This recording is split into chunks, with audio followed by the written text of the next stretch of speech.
What is up, hooligans? And happy freedom. Welcome to another episode of Coffee with Hooligans, where we try to make the news suck a little less. I appreciate all of you guys being here. If you're over on Rumble, please hit that like button. More likes equals more hooligans. Gonna read through the schedule really quick, and then we will be checking on all the chats. So let me know how you guys are doing. Then, of course, we will be getting things started. I could have actually been on time today, and I was waiting for President Trump because he was supposed to be live at 1:30. He's doing some pop-up press briefer thing going on in Austin, Texas. I think he just got done recording the Joe Rogan episode that they were supposed to put together. I don't know when it's supposed to be released. Obviously not in time for today's Coffee with Hooligans, but maybe we'll show it tomorrow. Either way, like I said, President Trump delivers remarks to the press in Austin, Texas. It was supposed to happen at 1:30. It's almost 2:15 right now. Hopefully he'll be on stage soon. Then later today at 7:30 p.m. Eastern Time, President Trump will be holding a MAGA rally in Traverse City, Michigan, which is like 4 hours north of me, 4 or 5 hours north of me, something like that. Either way, I wasn't able to make it because my car's still in the shop. I don't know what's going on or if I'll ever get it back, or, I forgot what it looks like outside. Anyways, before we get any further, I want to remind you guys really quick, if you would like to join the website, right now is the time to do it. Go get yourself a membership for jeffmaclive.com. That way you can watch today's live. You can post in Hooligans Alley. Plus, you'll be able to hang out with us Fridays, 6 p.m. Eastern Time for Coffee with Hooligans, and we should be able to do that today, so look forward to that. Definitely go get yourself a membership for jeffmaclive.com. Also, for the hooligans over on the website, I did get everything we need for our own live streaming stuff. I just didn't have time to implement it. So I'm going to try and put it together after this live, but before the voice chat over on the website. And hopefully, when we cover President Trump at 7:30, regardless of how blurry Rumble decides to be, we'll be all square over on the website. So look forward to that. We'll be starting off with a video depending on when President Trump gets on stage.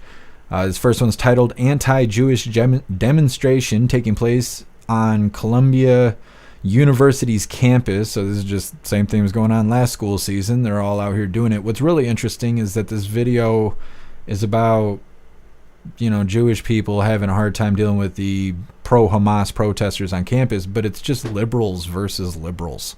It's really weird. This video is liberals crying about liberals being liberals, so it's a mess. Then we got a video titled Florida Attorney General Sues the DOJ Over Trump Assassination Plot Probe. This is a follow-up to, I think his name is Ryan Ruth. He's the second would-be Trump assassination attempt person. The feds are dragging their feet on trying to prosecute this guy, and then they're also blocking Florida from being able to go after him as well. So even though he camped out on Trump's golf course for 12 hours, they're trying to sweep this stuff under the rug. Florida's not letting it go, but the federal government's kind of protecting this guy. Then we got a video titled Why We May Not Know Who Won the Election Until Days After November 5th. This is a video of them making excuses, saying that last election season it took 3 or 4 days or something to do the count, and this time to expect even more of a delay, and then they make a bunch of excuses. I assume it's just because the Democrats got to figure out how many numbers they got to cheat for, but either way, got another sad story. It looks like President Trump's pulling up, so let me put this in the background here. Then after that, we have a video titled 1,600 Voter Registrations to be Restored. This is in Virginia, and they try to make it sound like it's a bad thing that was undone for good purposes, but what it actually is titled in the second video. It is U.S. District Judge Patricia Giles, an appointee of Joe Biden, ordered Virginia to reinstate over 1,500 individuals who self-identified themselves as non-citizens, and they were putting them back on the voter roll. So Virginia's got 1,500 non-legals, some illegals there who are now putting back on the voter rolls. We already knew they were going to be cheating. There you are. We got 2 videos of it. Then we got a video titled Teen in Custody After 5 Found Dead in Shooting in Washington State Home, the police say. This is a follow-up video for the teenager that killed his family. We got Hillary Clinton calling President Trump a Nazi. We got Mel Gibson saying that Hyena Harris has the IQ of a fence post, and much more coming up. But as you can see, President Trump's approaching the stage. Before he gets up there, I want to remind you guys we have these dark Ultra MAGA t-shirts.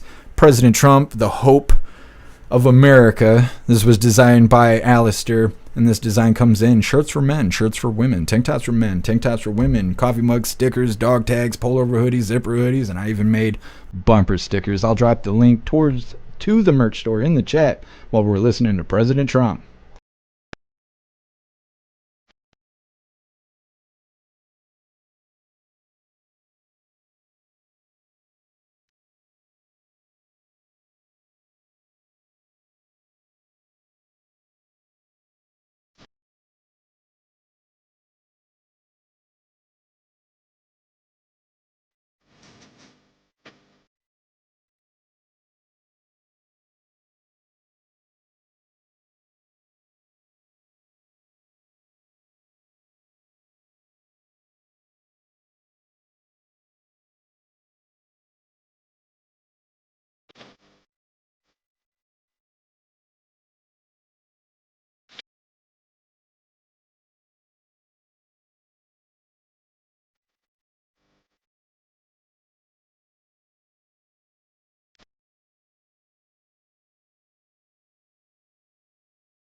Thank you very much, everybody. It's an honor.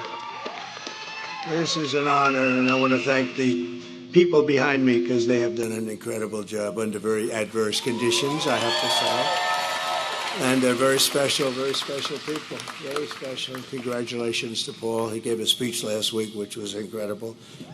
I mean, they endorsed me, so I have to think it was incredible. So thank you all very much.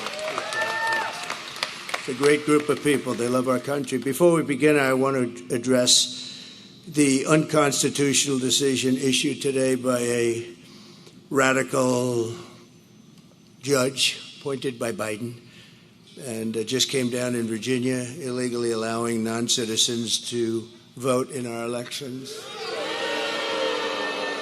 In fact, a poll came out, 87% of the people disagree, so that's pretty good amount, isn't it, Ted, huh? The outrageous decision goes against the very bedrock of our democracy, and thankfully, Virginia Governor Glenn Youngkin, who's doing a terrific job, is working hard to fix this problem. They found thousands of illegal votes, and the judge said, you didn't do it in a timely fashion. They did it a long time ago. As legal scholar Andy McCarthy just said, and very correctly, how can non-citizens be allowed on the voter rolls if their voting is a federal crime? Constitutional law professor Jonathan Turley, two great guys, by the way, also notes that it is a crime to be a non-citizen voter. Removing illegal voters off the voting roll should be a big priority for this country, and yet instead we're scorned by a judge. This is blatantly un-American, and it's election interference, and Kamala Harris is behind it very much. And so I just wanted to bring that to your attention. And obviously, I mean, it's up to the governor of Virginia, Glenn Youngkin, but I assume they're going to be appealing it. I think he's going to. And they feel very strongly about it. So we'll see how it goes. But you have to get the confidence going for elections when you have decisions coming down like that where they allow people to vote that blatantly aren't qualified to vote. It's pretty sad for our country. We have enough problems with the elections. It's about confidence. We're here today in the great state of Texas, which I like it. I like it. Which under Kamala Harris has been turned into ground zero for the largest border invasion in the history of the world. You're lucky you have your governor and people like Ted and Dan and all of the people, Sid. Even John, who's from a different state, but he feels the same way, or you would really have problems. But you've done an amazing job under the circumstances. But the federal government's supposed to be doing that job, and it should be easy, and it's not because of the people.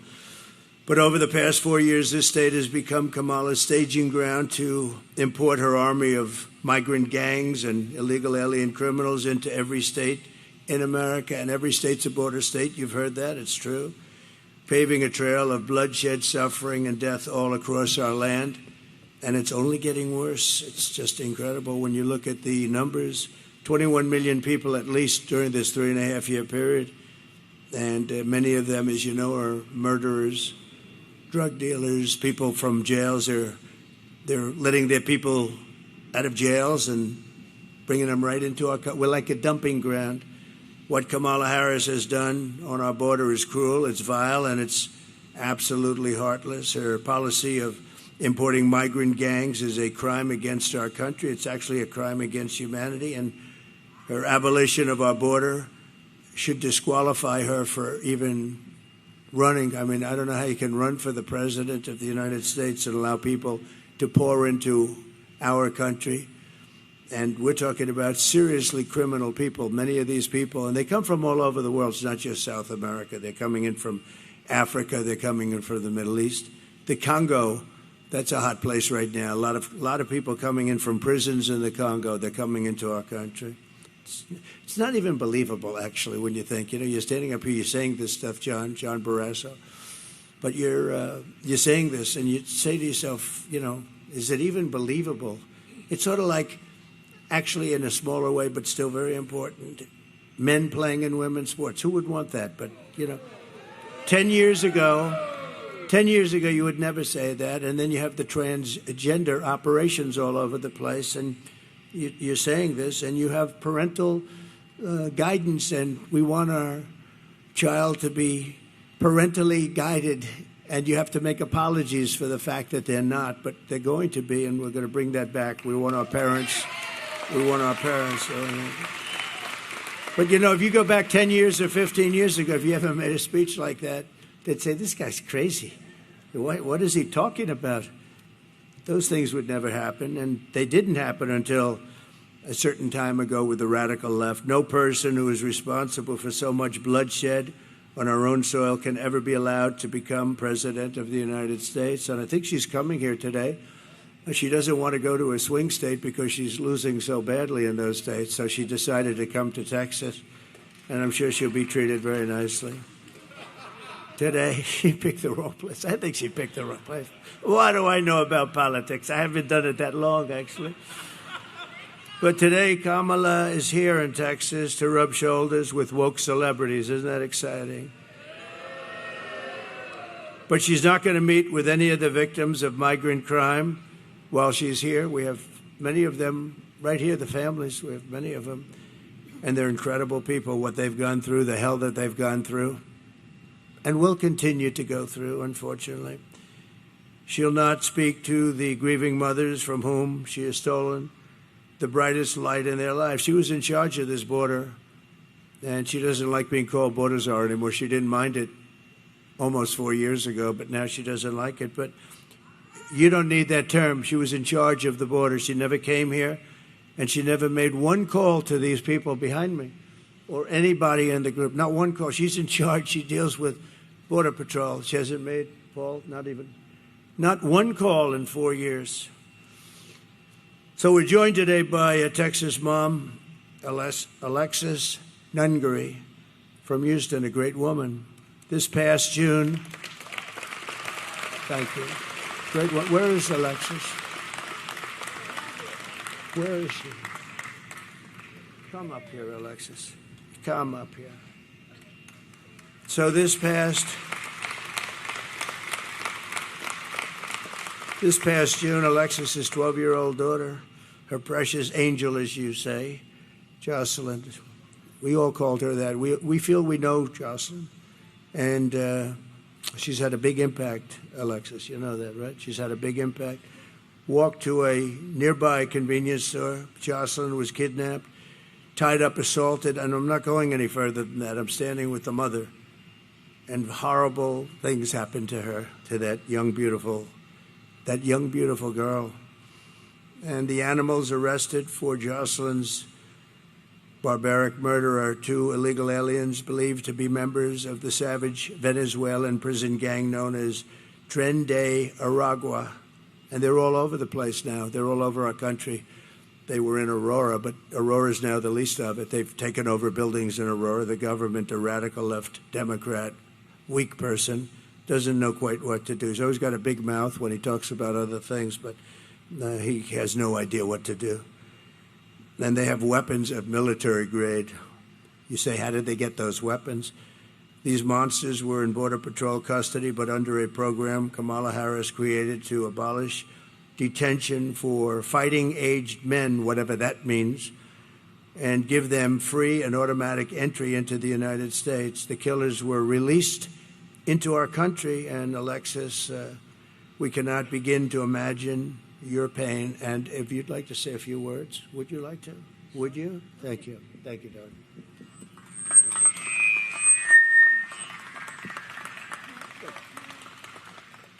I want to thank everybody for Donald Trump, really, for the opportunity to be able to say my daughter's story. I know everybody knows somebody that was like her. She was 12. She was going to be a 7th grader, preteens. They think they're invincible. And she was just being a child. And due to the Biden-Harris policies we have here are why she's not here anymore. She was taken from her vulnerability, and they made her a target and ran with that. And now I will forever be a grieving mother, and my son will forever be a grieving brother who will no longer get to grow up with his sister. Kamala Harris has never reached out to me, just even as a human, to give her condolences as a humane person running this country. I think it's very sad that she can't even just give me an open apology, sincere apology. She's attempted to apologize to me just days before this election, and I find it very inconvenient and a convenience for her. I appreciate everything Donald Trump, Senator Ted Cruz has done for me. They've been a tremendous amount of help for me and my family during this incredibly hard journey for me. I want to thank everybody for listening to my words. Thank you.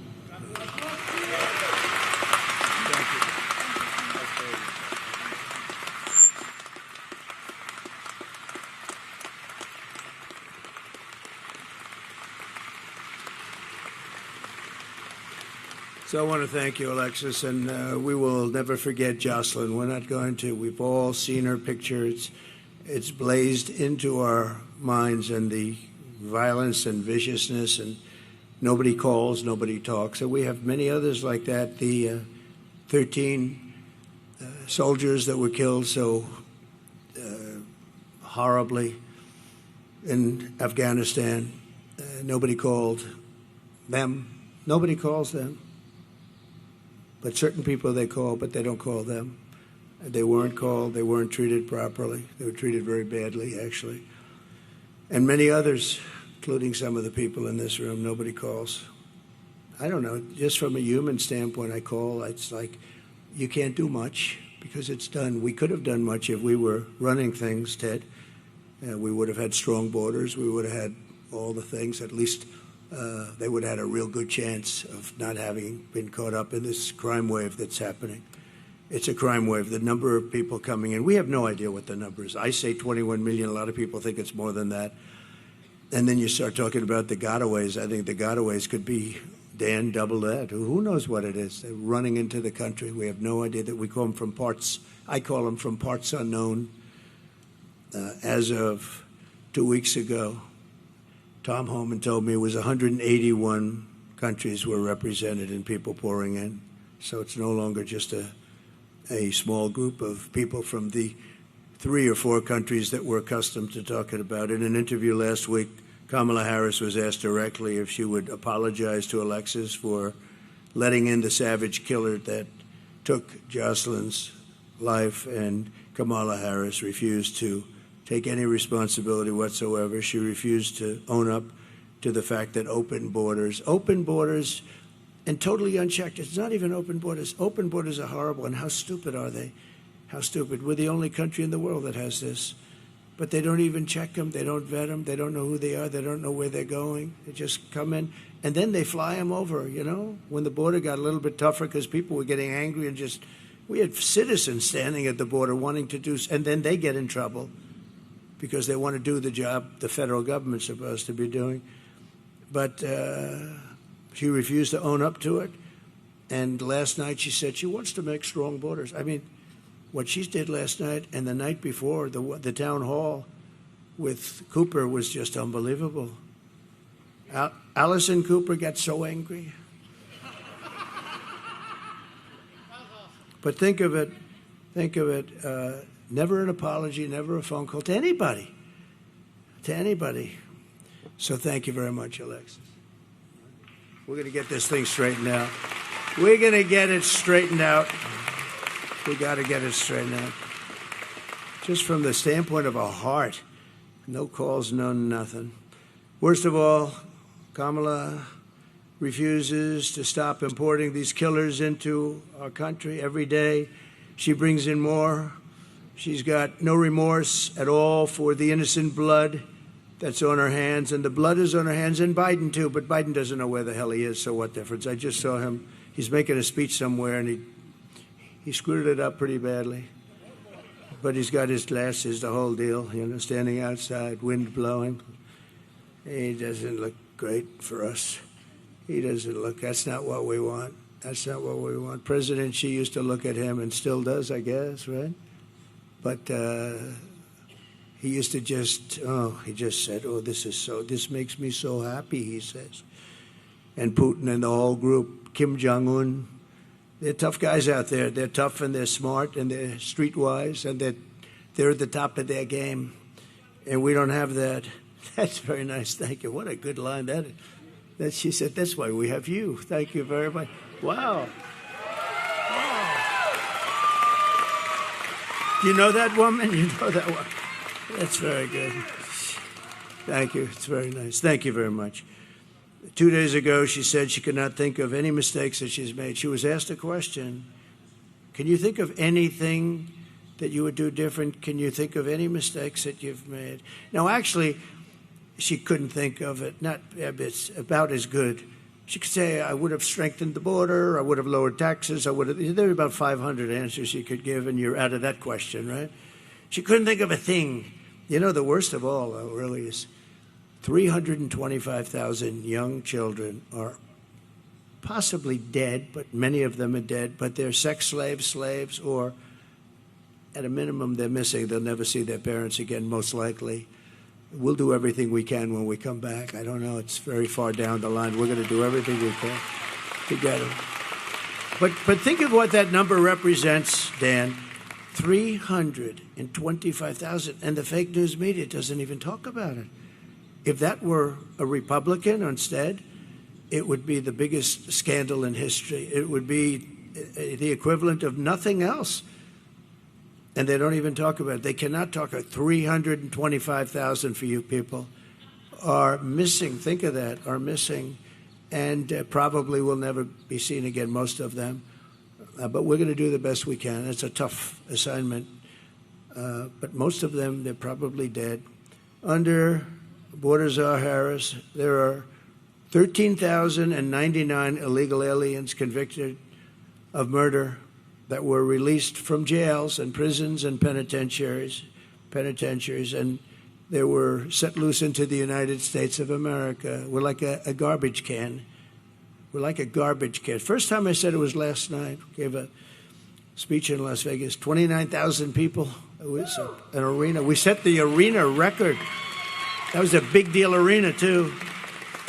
We set the record, but it was an amazing crowd. The first time I ever said it, I don't know, it just came out, garbage can. We're like a garbage can for the rest of the world to dump the people that they don't want. Do Do you know what they save on that? Their mental institutions are being emptied out. Their jails and prisons are being emptied out. And their gangs and their drug dealers and everybody's being taken off the streets. And Venezuelan crime is down 72%. Can you believe it? Well, that's because they don't, the criminals are being put here. If we don't win this election, we're going to go to Venezuela next year, Ted, and we're going to celebrate there because it's going to be much safer than our country, okay? Is that a deal? We'll all go together.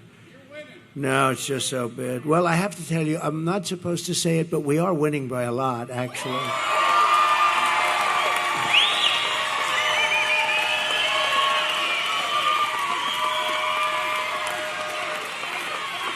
And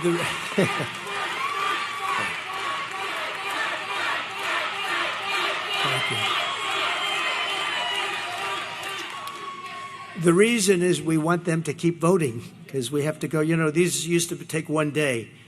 Now they go on forever. And bad things happen. Lots of bad things happen. Where are those votes that I saw 2 days ago? Well, we're painting that section and we decided to move them, sir. Oh, you can't believe it. So they said, don't say it. So I didn't say it. Don't tell anyone I said that. But we're doing well. We're doing well in all 7 states. Every one of those swing states we're doing well. And we're doing really well here. But we expect that. We expect.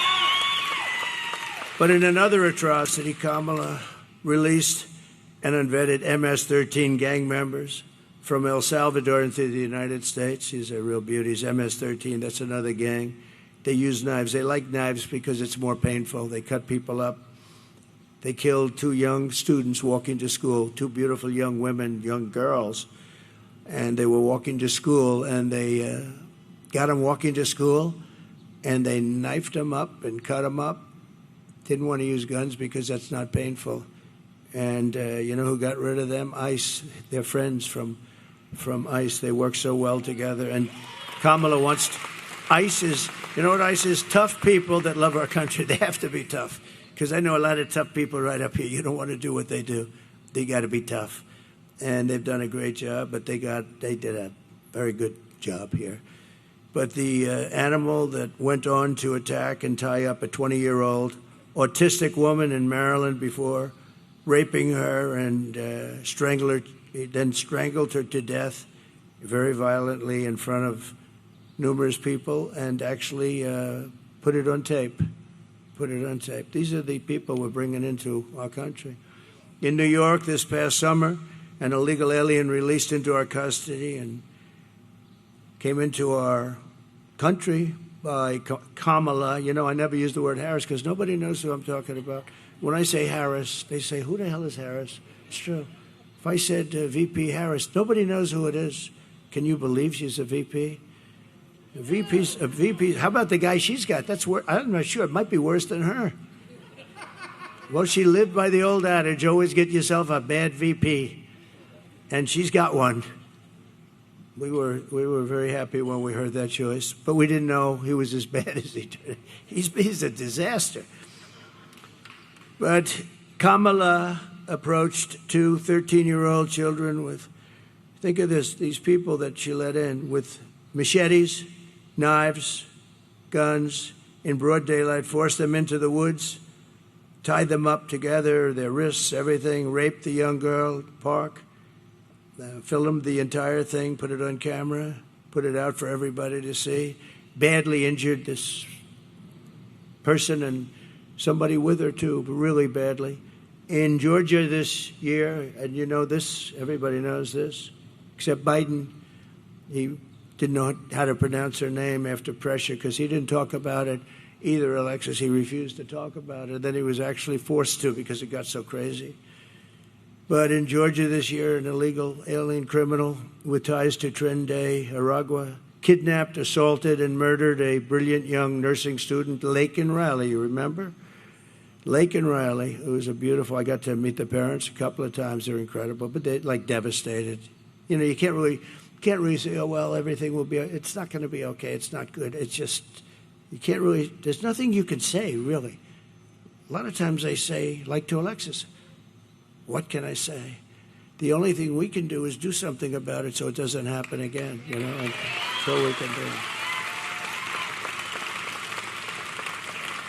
But she murdered her while she was out on a run. She wanted to keep herself in good shape, and they got her. Her killer was yet another monster released into America through this open border policy of Kamala and her group of radical left idiots. Under the Trump administration, we will end this migrant invasion, and we will deport every last criminal alien targeting our daughters and our children, our families, other people's families. They're going to be gone. They're going to be gone fast. Some are so violent, you know, we can't let them go. We can't send them in because they'll come back. But we have some pretty strong policies that we're putting into place immediately on January 20th. We're honored to be joined by many of the incredible Border Patrol agents and law enforcement heroes who will help us restore safety to America. And I'd like to invite a very special person. He made such a good speech last night. They endorsed me. And this gentleman made a very good speech. I said, you know, I'm going to have to go back and start practicing. Ted, you and I are going to have to practice a little bit. But Paul Perez just assumed the big power position from Brandon, who was a fantastic guy. He's still involved in so many ways, but they endorsed me, something they're not really probably even supposed to do. I won't get into that. But they love the country. And in endorsing, they said very bad things about her. They don't want to say bad things either. They want to say great things. Even me, I didn't know I was going to do this. We had a very good first election. We had a much better second election. We got close to 12 million votes more than we did the first time, the highest number in history. And okay. And then I saw what was happening with the country. It was so bad and so incompetent. It didn't take long. I would have preferred that the country was really well run. John, I would have preferred it. If the country was really, if Biden got in there and he was a great president, I would have actually preferred it. And right now I'd be on a beach or a golf course or something. I'd be doing something else. But I'd rather be in Texas with you, I can tell you that. I'd rather be in Texas with you because we're going to make our country great again, and we're going to do it. And if I could ask Paul just to come up and say a few words, and I appreciate very much the endorsement, Paul. Thank you very much. Please. Thank you, President. Thank you, President. I really respect the fact that you came out to Texas to highlight migrant crime, illegal alien crime. We've got some good people here in the front row that have been supporting the governor's efforts to do the federal government's job. And so we really appreciate that. But I want to talk about the person that's going to be coming to Houston tonight, not to apologize or highlight illegal alien crime, but to party like a fool on stage with celebrities.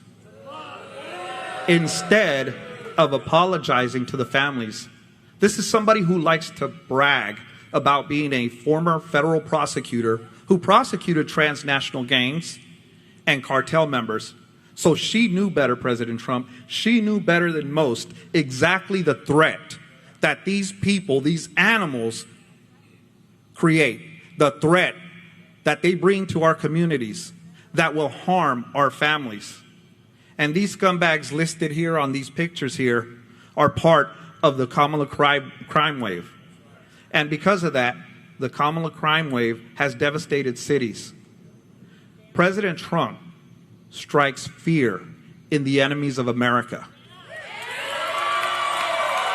That is the type of leadership that we need in this country. Just recently, the criminal cartels have greenlit firing on Border Patrol agents. They would have never done that under President Trump because they know he would send the message that if you touch a single hair on a Border Patrol agent, I will eradicate you. That's the strength and leadership we need from President Trump. Not the clowns that are running for president on the Democratic ticket. My daughter can handle a shotgun better than Tim Walz. And he served in the military, as he claims. The Secretary of Homeland Security, also a former federal prosecutor. They know better. They should have stopped this invasion. They did nothing. They not only facilitated, but they encouraged it. This border needs to be fixed, and the only person that can fix this border is Donald J. Trump.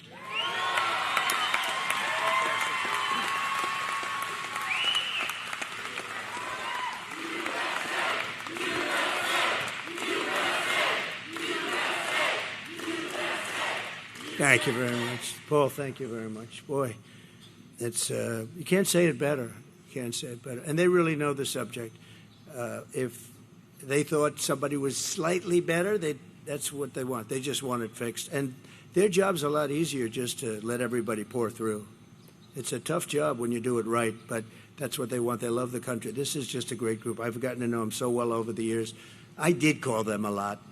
And we had the safest border. We put down my all-time favorite chart.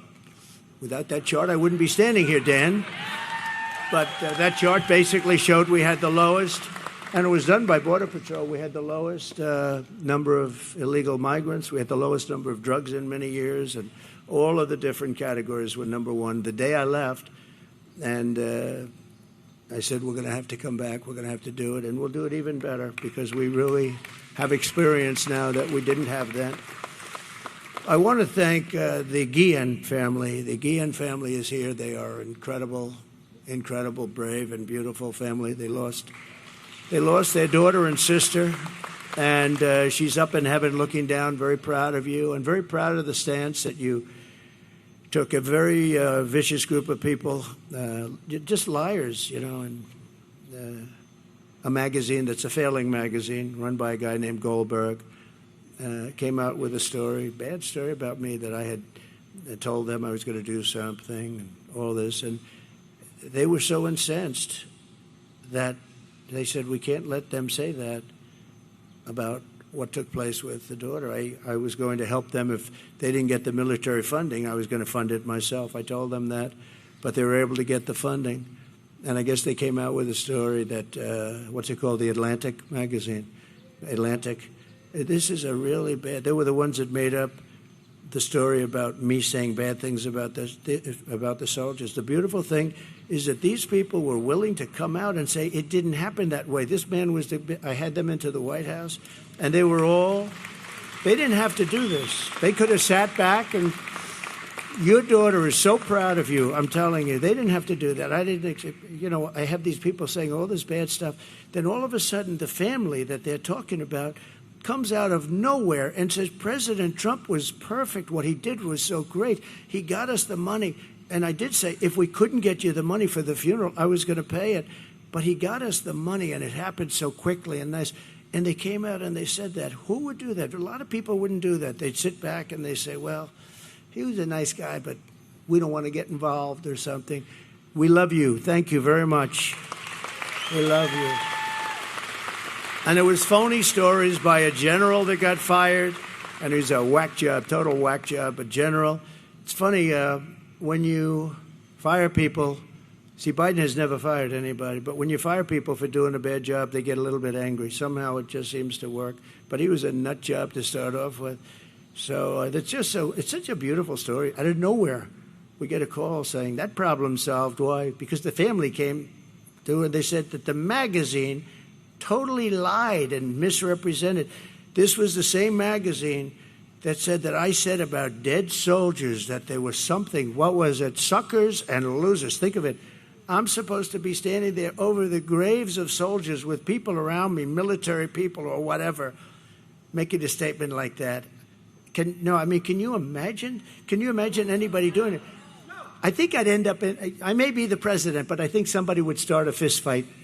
And probably I would say, you were right in there. Who would do this? They make up stories. It's not even like they have sources. They don't have sources. They're storytellers. They say, what would be bad? I have a bad one. And you know when it's always released? Same time with the last one. It's released just before the election. That suckers and losers story, which was totally fabricated. There's nobody that loves the military. And these were World War I heroes.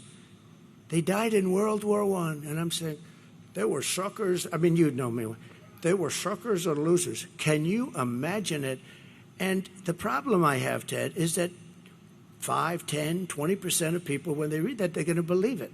So I talk about it because it was a terrible thing. You know, I walked past, I remember we were doing a big event, and I was going back to Air Force One, and they were under the wing, these fake news people. They're so bad. There's a lot of them back there, by the way. We got a lot of them honoring that special person, right? We got a lot of fake news. But I remember I'm walking past, and I hear the people shouting and everything. And I heard this one voice, loud, boisterous, horrible voice, say, "Did you call the dead soldiers from World War I suckers and losers?" I said, I didn't, to myself, I said, man, that's a bad one. Because it's what, this sleazebag reporter, Goldberg, against me. I mean, and a percentage of people have to believe it, so all I can do is talk about it. But as soon as I heard that statement, I said, man, that's bad. Because to me, that's so bad. And that's what they do. These are evil people. They're a threat to democracy. And, we are not a threat. The threat to democracy is the other side. They've weaponized the courts. They've weaponized the FBI to go after people. They go after parents. They're going after Catholics. I don't know what's with Catholics lately.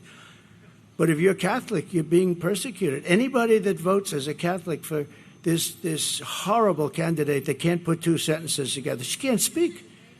She can't put two sentences together. Can you imagine her standing with President Xi of China? I don't think so, Ken. I don't think. He would be a very happy man, but hopefully that won't happen. And based on the first 4 days, it's not going to happen. I want to thank some of the special guests we have. Senator Ted Cruz for being here, Senator Ted. And it's hard to believe he's in a race because, honestly, I don't know who would want to run against him because he's really a great senator. He's a great senator. He loves the country. He's tough as hell. He fights. He's always fighting, and he's fighting for the state, but he's fighting more for the country than just about anybody. And John Barrasso would acknowledge that. John is one of our leaders in the Senate, and he's a fantastic man. So Ted, I know your thing is going good. I heard you were helped very greatly. You got a big pop, right? And I know you're doing great, but I just want to say he's got my complete and total endorsement. He has always will have. And you're going to have a great day, and hopefully I'm going to have a great day, and we're going to be celebrating together, and we're going to make our country, as we say, or we'll make America great again. We're going to make it great, and it's going to go faster than you think. But it can't sustain this for another 4 years. That I do believe. A very good friend, the head of my campaign from the day I ran, he called. He said, "I want to run your campaign." I said, "Well, I'm not very experienced. I'd never done this before." But he liked me, and he saw something, I guess. Dan Patrick, he's a fantastic man. And Dan, we're doing okay, I hear. Good? Okay, good. When Dan says that, that's good. And by the way, if I had any problems, he would tell me that very quickly, right? But when Dan says it, it means a lot. Thank you, Dan, very much. Appreciate it. Attorney General Ken Paxton, a really great Attorney General. Great Attorney General. Thank you. That's pretty good. That's pretty good. That's pretty good. You see, when they go after people with bullshit, they become very popular. And that's what happened to Ken. Ken was made to suffer for a long period of time, but it worked out very well. And I stuck by him, and other people stuck by him. Some of the people right there stuck by him, including that one right there. So I think Ken, I said, he's a great Attorney General. You got to stick by your Attorney Generals. And I'm very happy the way that all worked out. But you went through a lot, right? And that's why they love you, because they understand that. Agriculture Commissioner, another friend of mine, Sid Miller. The first time I saw Sid, he was on television. Alexis, he was on television, and I didn't know him at all. He was on Deface the Nation. Ladies and gentlemen, Sid Miller on Deface the Nation. That's the name I call it. They don't like it. They spend millions on PR, and then I get on and say, Deface the Nation. But they do deface the nation, and the others are just as bad. But he was on there, and they said, well, Trump is going to be in a tight race. This is when I first ran. in Texas, and we had an event, and and we had a line that went 10 miles long to get into a stadium, and they couldn't even get in. And he looks at the anchor. He said, "Listen, I'm from Texas." He said, "That beautiful hat on. I love that hat. I'd love to wear it, but it wouldn't work for me, I don't think, Ken would." Ken would say, "It's no good for you. Take it off, please." But now he said, "I don't know where you come from, but you don't come from Texas, because this guy's going to win in a landslide." And we won in a landslide, right? So thank you. Thank you. Sid's a great guy. Thank you, Sid. Appreciate it.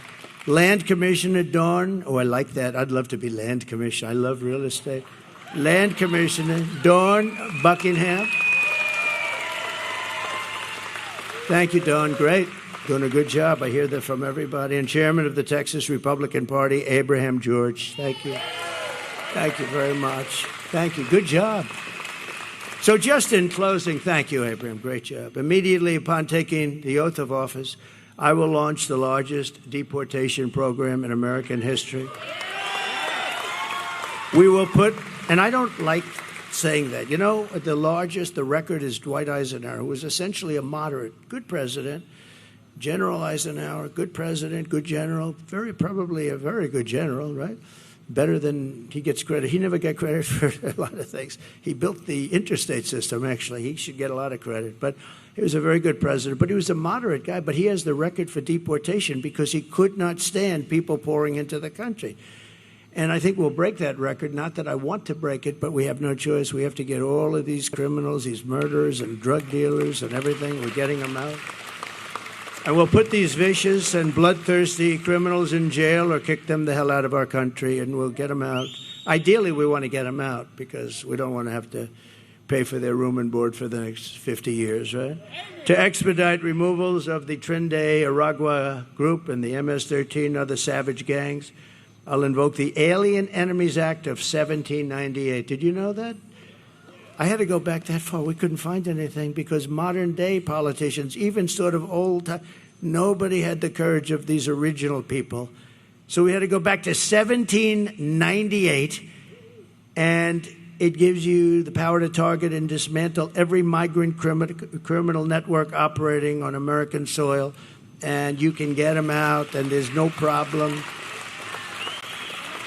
And at least you can't say that it hasn't been around for a while. That's something, right? And if they come back into our country, it's an automatic 10 years in jail with no possibility for parole. So, because a lot of people, what happened, and it happened with Eisenhower, you'd take them out, they'd come back in, they kept coming in. So he kept bringing them further away. At some point, they didn't come back. But I'm going to do it differently. It's a 10-year system of you're in prison for 10 years with no parole. And I'm hereby calling for the death penalty for any migrant that kills an American citizen or a law enforcement officer.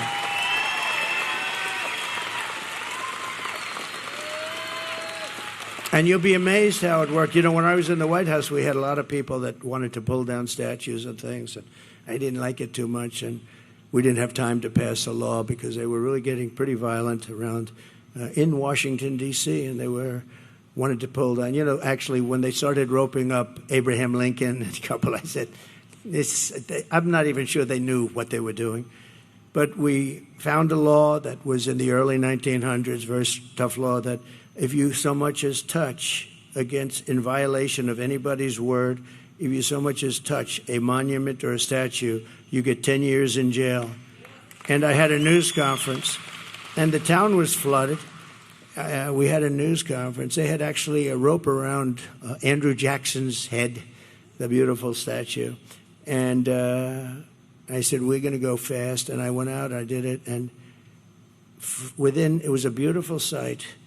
The second I announced, 10 years in jail, no probation, nothing. And as soon as I said it, everybody just sort of walked. I could see them walking. I don't want to use the term I used last night.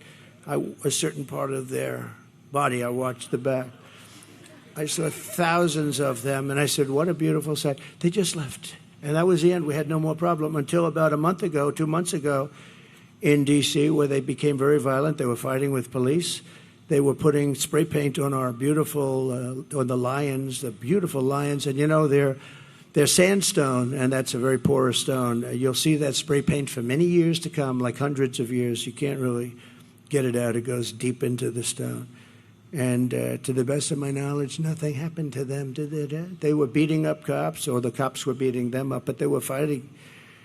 They were fighting our police, our great police. We're going to take care of our police, too, by the way. They're going to stop the lawlessness.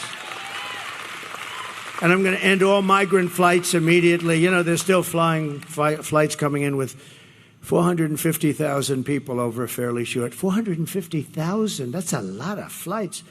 And I'm going to outlaw immediately, and we're going to ask you guys to help on that, but we're going to outlaw immediately sanctuary cities. They're sanctuaries for criminals, and we're going to end catch and release once and for all. And Kamala Harris, she started this nightmare, open border, no common sense. We're the party of common sense.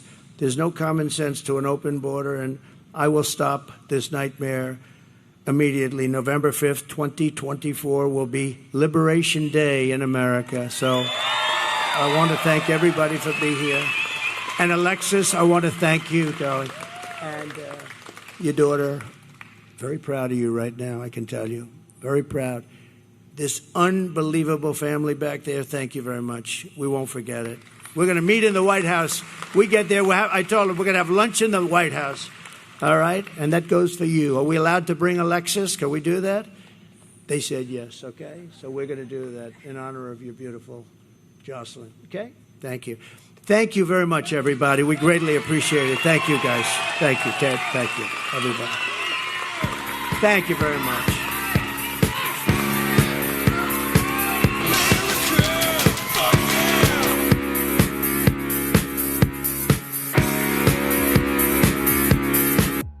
Well, hooligans, there you have it. President Trump doing a little press briefing there in Austin, Texas. I think it went all right. It sucks to kind of start the day off with sad news there. All these people being affected by the border crossers that are here to kidnap us, kill us, rape us, everything. Gotta talk about the bad stuff, you know. We still got all of Coffee with Hooligans ahead of us still. Later on today, 7:30 p.m. Eastern Time, President Trump will be holding a MAGA rally in Traverse City, Michigan. Like I said, it's not too far from me. I tried to get press credentials to go down there, but they denied me. I don't know why. And then I ended up not having my car anyway because the shop likes having it in their possession, I guess, because otherwise they'd fix the damn thing. Either way, next up we got anti-Jewish demonstration taking place on Columbia University campus. Like I said, this is kind of first of all, it's an ongoing thing since last school season where the pro-Hamas protesters were there making college campus unsafe and the schools just allow it to happen. But in this instance, it's liberals crying about liberals behaving like liberals. So that's what's coming up next. Of course, we're going to hang out with President Trump until he's no longer visible just to make sure that he makes it back to the motorcade safely. We're going to read through the chat. Looks at Secret Service. Is that guy with the crazy eyes Secret Service? He looks scared. What's going on? Oh, shit. Dang, I think they just put that guy down. He tried to put his... I don't know what he was trying to do. I think he was trying to hand President Trump his hat. Secret Service put him on his back. Well, that's how it goes. Can't be getting handsy with the president.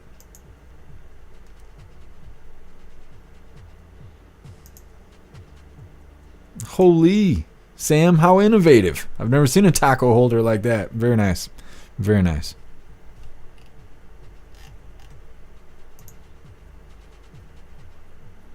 Kevin, you should buy a horse at this point. I don't like horses. I like to be the only horse in the room. The guy wearing the black on black ultra dark MAGA hat. I want to get one of those so bad. Libby Racer, if Harris wins, they won't have to sneak in. No. They'll just walk right in. Well, we're going to have different problems. If Harris wins, we're going to have different problems. Well, she ain't going to win. That's the first thing. She ain't going to win. Either President Trump's going to win or the blue team cheated. Wait till you hear these videos that I got on the list here. One of them is like, this is predicted to be the closest presidential race in history. What? What are you talking about? Like, sounds... I don't know. They're so convinced that the cheating's going to work. Mr. B. New, you could have bought a Lambo by now with all the boobaroo bills. Yeah, probably. I don't really want a Lambo, though. I've never heard anything good about those cars. Every video I've ever seen that has Lamborghinis in it and they're getting reviewed or whatever, I guess those cars are not that great. They look kind of cool, and obviously they go fast, but I guess they drive like shit. Their suspension is shit. They're put together like shit. Obviously expensive to fix. Either way. Maybe one day I'll have a Lambo. I don't really want one, though. I really don't. Just reading through, and we're going to get into this next video here. Darth Blaze, Trump masterclass in public speaking. Yeah. He kicks ass. He gets lots of practice.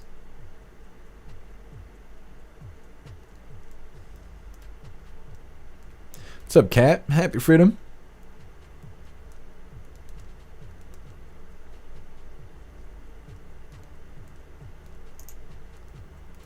What's up, Barbara? Happy freedom to you.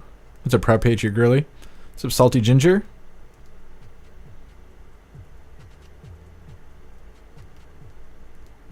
What's up, Cornish? Happy freedom.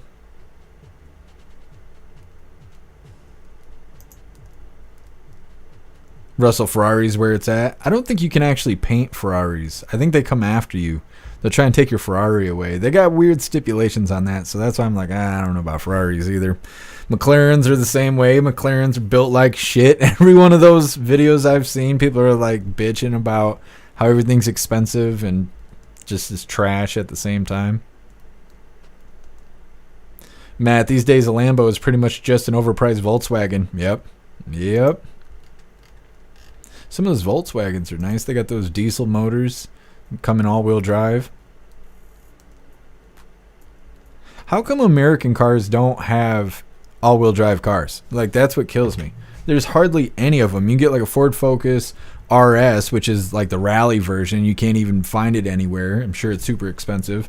You can get a Chrysler C300, but it's a fucking Chrysler.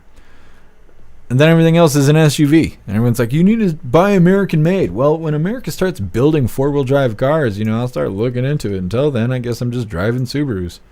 Can't even get a Mitsubishi where I'm at. Not that I really want one of those. That's just an expensive Subaru. Anyways, let's go ahead and get into this. This is titled Anti-Jewish Demonstrations Taking Place on Columbia University Campus. Like I said, this is ongoing from last year. Kind of died down for a moment, but they're back. They're back in school. The majority of this video is liberals crying about liberals behaving like liberals, so prepare yourself for that. But let me get this shirt off the screen. You guys see it. You see the Ultra Dark MAGA Hope t-shirt. Like I said, it's created by Alistair. I already dropped the merch store link in the chat, so I'll save you the trouble. But I will drop the link to go check out Alistair if you would like to hire him, because he does all kinds of stuff and he does fantastic work. And I'm sure you could use some hooligan customers. So I'll drop some links. You guys go check them out while we're watching this first video. And Columbia University, which has become the epicenter of so much of the anti-Israel, anti-Semitic sentiment that we've seen in purportedly progressive institutions. On October 7 of this year, Jewish students, faculty and their supporters held a memorial which was, of course, no shocks here, met with anti-Israel protesters. Now, one professor, Shai Davidai, fed up with the lack of protection for Jewish students and faculty, started filming videos of university employees, all of which are still up on his social media. For this, Professor Davidai has now been suspended from campus for what a university spokesperson has called repeatedly harassing and intimidating school employees. Well, you can now hear his side of the story because I'm very pleased to say that he joins me now. Professor Shai, why, in your view, and let's get straight into this, are you not allowed on campus? So we're really jumping right into this. So, for the past year, I've been fighting the administration at Columbia against this wave of anti-Semitism and support for terrorism on campus. On October 7th, the Jewish students at Columbia organized a beautiful memorial for those that lost their lives in that horrible massacre last year. And there was a counter-protest. We were counter-protested by students and faculty holding signs saying, "Long live the Al-Aqsa flag," which was the name that Hamas gave to that horrible massacre. Which is fine, I hated it. I think it's horrible. The university has lost its moral compass, but it's freedom of speech. The moment they started marching around campus, leaving the designated area where they were allowed to protest our memorial service, was the moment that I said, this is not fine. They are trying to intimidate us, to tell us that we are not wanted, and we may not be wanted, but we deserve to be here. So I just ceded my ground. I stood in the middle of the path as they all engulfed me, all these students and faculty that were calling in support of Hamas and Hezbollah. And I videotaped the officials in the university because my fight is not against these protesters. My fight is against the administration that is allowing hate to take root on campus. I posted those videos, those interactions of me calling out for inaction.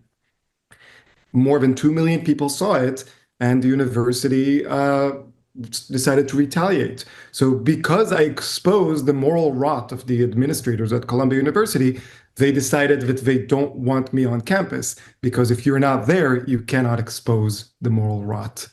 It absolutely beggars belief, but as you say, it is unsurprising, which is a horrific reaction to have.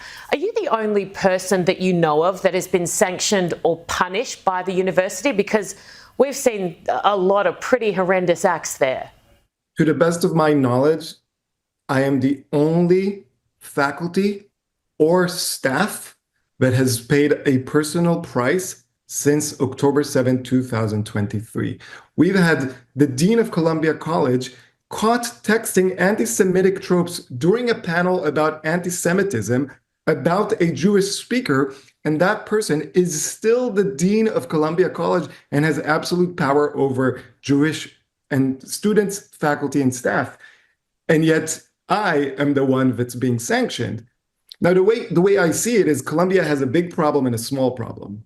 The big problem is the open support for anti-Jewish, anti-Israel, and anti-American terrorism.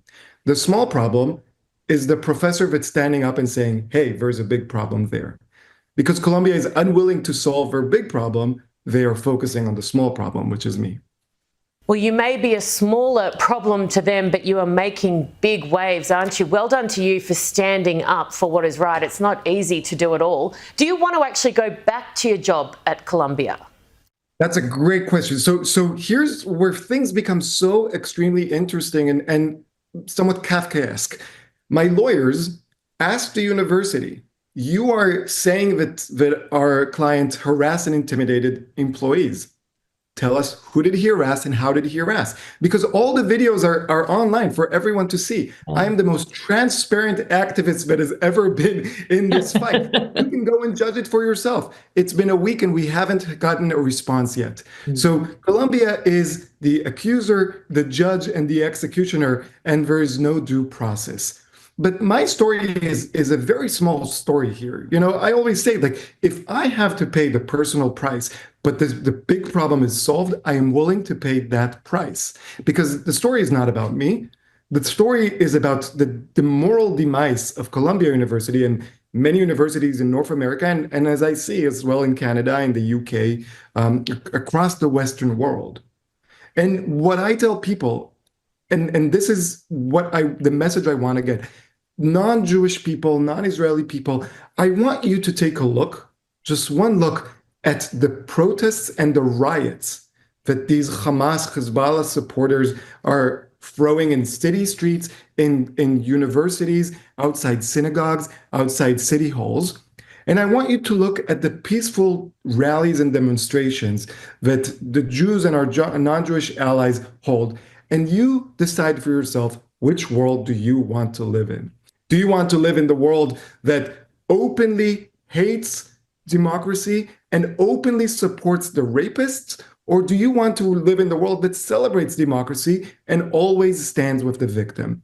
To me, it's a very simple choice. To me as well, Cheyenne, I've made this observation many, many times before. When I look at the Israelis, the Jewish people and their supporters, when they gather, all they want is the return of the hostages. Bring them home is what they chant. When the other side gather together, there are calls for intifada, a repeat of the violence, more death and destruction. You know, to me, it is so clear and simple to determine which side is good and which side is bad. There's no blurry line here at all. Please keep us in the loop with what happens next and stay strong. Thank you so much, Erin. Okay. I don't know what to say about any of that, because I don't worry about what happens in foreign countries. I worry about what happens here, and I know the protests are happening here, but they shouldn't be. When you're in school, you can't tell people to go eat shit or to go fuck off. You're not allowed to talk like that. And you would say, well, that's an infringement of your freedom of speech. Yeah, but that's how it is everywhere. No school allows you to conduct yourself like that. So what's their excuse for allowing protests on campus? Because it's private property. If they want to protest, they'd have to stand on the sidewalk. They wouldn't be able to do it in the campus because it's private. So why does the school allow it to happen? Because now you got these issues where you got protesters and counter-protesters and people who are just clashing, and now nobody can learn anything, which is the whole reason to go to school, is to learn things, especially because you're paying to be there, or somebody's paying for it. So why even allow it to happen? Because it's not about free speech. Otherwise, they would let their students say whatever they want to, and they don't. Like when I went to Full Sail, if you wrote a swear word in an email while asking your professor a question, you got marked down. Your grade would be affected by the way you speak in an email just for asking for help. Not even really conversing or anything like that. There's a code of conduct. So why allow them to protest? It seems like it'd be a liability for your insurance, and you're creating division on campus, and you're affecting people's ability to learn. So why even let it happen? I see a lot of you guys in the chat making decisions like, well, maybe he should be allowed to do this, or they should be allowed to do that, or whatever. How about nobody can fucking protest at school because it's a school? It's not for that kind of stuff, you know? And it's, of course, I'm not saying that they should be trampling their freedom of speech, but this isn't it. This isn't it. This is not about that. This is about something else. And they're allowing this to happen. Why don't they just let you bring guns to school? You know, how come you're not allowed to prostitute right out of your dorm? Why not? Just let them do whatever the fuck they want to. Let illegals go there. Why not? You're just allowing chaos to happen in an environment that's supposed to be about learning. College already wasn't that great of a place before the protesting was going on. Now you got this kind of stuff happening. I wasn't sure if they would come back to the school and do that or not, but apparently they want to see more buildings being taken over. Do you guys remember that? Before school got let out for the summer, they were taking over buildings and setting fires and stuff like that. Apparently they like it. Otherwise they would do something about it. You know, let them bastards protest about foreign countries out on the sidewalk. Why let them do it on campus? Just doesn't make any sense to me. And like I said, the guy who is in defense, he's a professor. Why did he get involved? Does he not make enough money? Because when I go to work, I'm not there for personal shit. You know, when I was working in the factories and stuff, I wasn't going there for personal reasons. I was going there to make money. So why get involved in protests and stuff? None of that makes any sense to me. Instead of like debating who's right or wrong or where he should stand or what shirts he should wear, why let any of it happen? It doesn't seem like the right place for these things to go on. Anyways, next up we have Florida Attorney General sues the DOJ over Trump assassination plot probe. This is a follow-up to Ryan Ruth, which was the second assassination attempt potential shooter, however the label needs to be. The guy that was sitting in the bushes for 12 hours on the golf course waiting for President Trump. The federal government's taken over the situation. They're dragging their feet when it comes to prosecuting this guy. Florida is all about going after this guy. Ron DeSantis pretty much made an announcement that they were going to do their own investigation into what's going on because they don't trust anybody else to do it right. And now the federal government is trying to block Florida from pursuing Ryan Ruth and with these escalated charges and whatnot, because I don't even think they're trying to give him assassination attempt charges. I don't know what they're giving him, but it's lesser than that. And so there's a lot of weird stuff going on, and that's what's coming up next. But first, we're going to read through the chat. See what you hooligans think about all this Columbia University protest problems they got. Zero, maybe they have a new How to Be Radical protester class. I mean, it could be. Well, I'm trying to think, what were they called? There was something we were talking about back in 2020 where they had like these chaos classes, and you could basically be a useful idiot, go sign up to be it's not a paid protester. It's not the crowds on demand. Like crisis actors or something like that. People to go and pretend to be protesters to basically false flag, so other Americans will go, oh, these people are all upset. What are you upset about? And they say some bullshit, and they're like, oh, okay, I'll be upset too. And now everybody around there is legitimately upset when the people who started it are just fire starters. They're there on purpose doing that. So either way. Zero, it's a super secret class. Yeah, you gotta look at the Craigslist ads in order to join.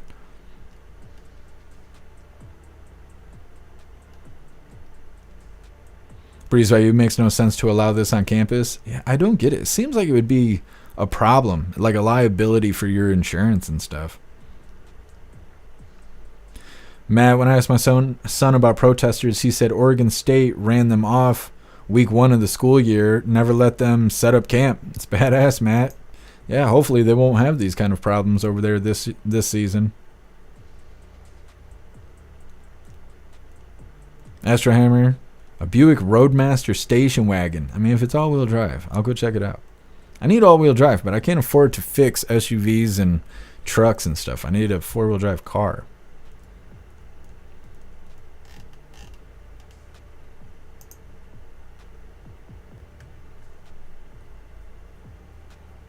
Matthew, indoctrination of the youth. Yeah. Yep. It's weird how so many of these protesters come with a college degree and a meth addiction. 5D, I just don't want to pay for it. Yeah, me either. I don't want to pay for other people to go to school. There's something going on with Biden's student loan forgiveness crap. I assume it's going to get knocked down, but they keep twisting the words until they can get what they want. And I owe $42,903 or something on student loans, but I'm paying them off. I don't want other people paying off my debt. Nobody got the education but me. DCAT, if you ask me, college is overrated. Trade schools, overrated. Trade schools are the way to go. They're cheaper and you learn more because you're learning hands-on. That's just my opinion. Yeah, DCAT. Pumpkin, he deserves to be at a school that appreciates him. I think he shouldn't have involved himself in the protests if he didn't want to have these, this negative blowback.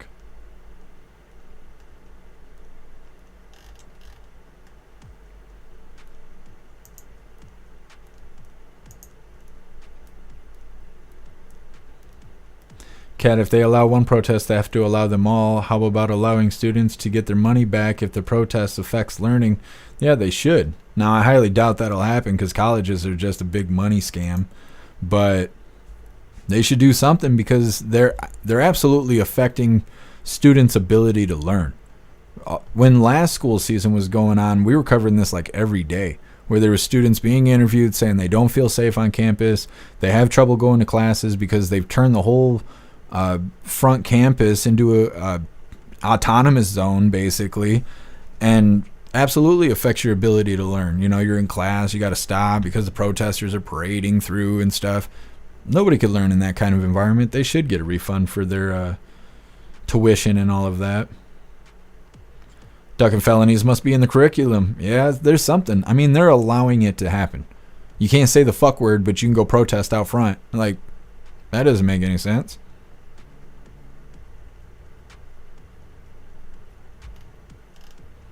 Patriot operator, go protest in your closet. They can't. They've already come out.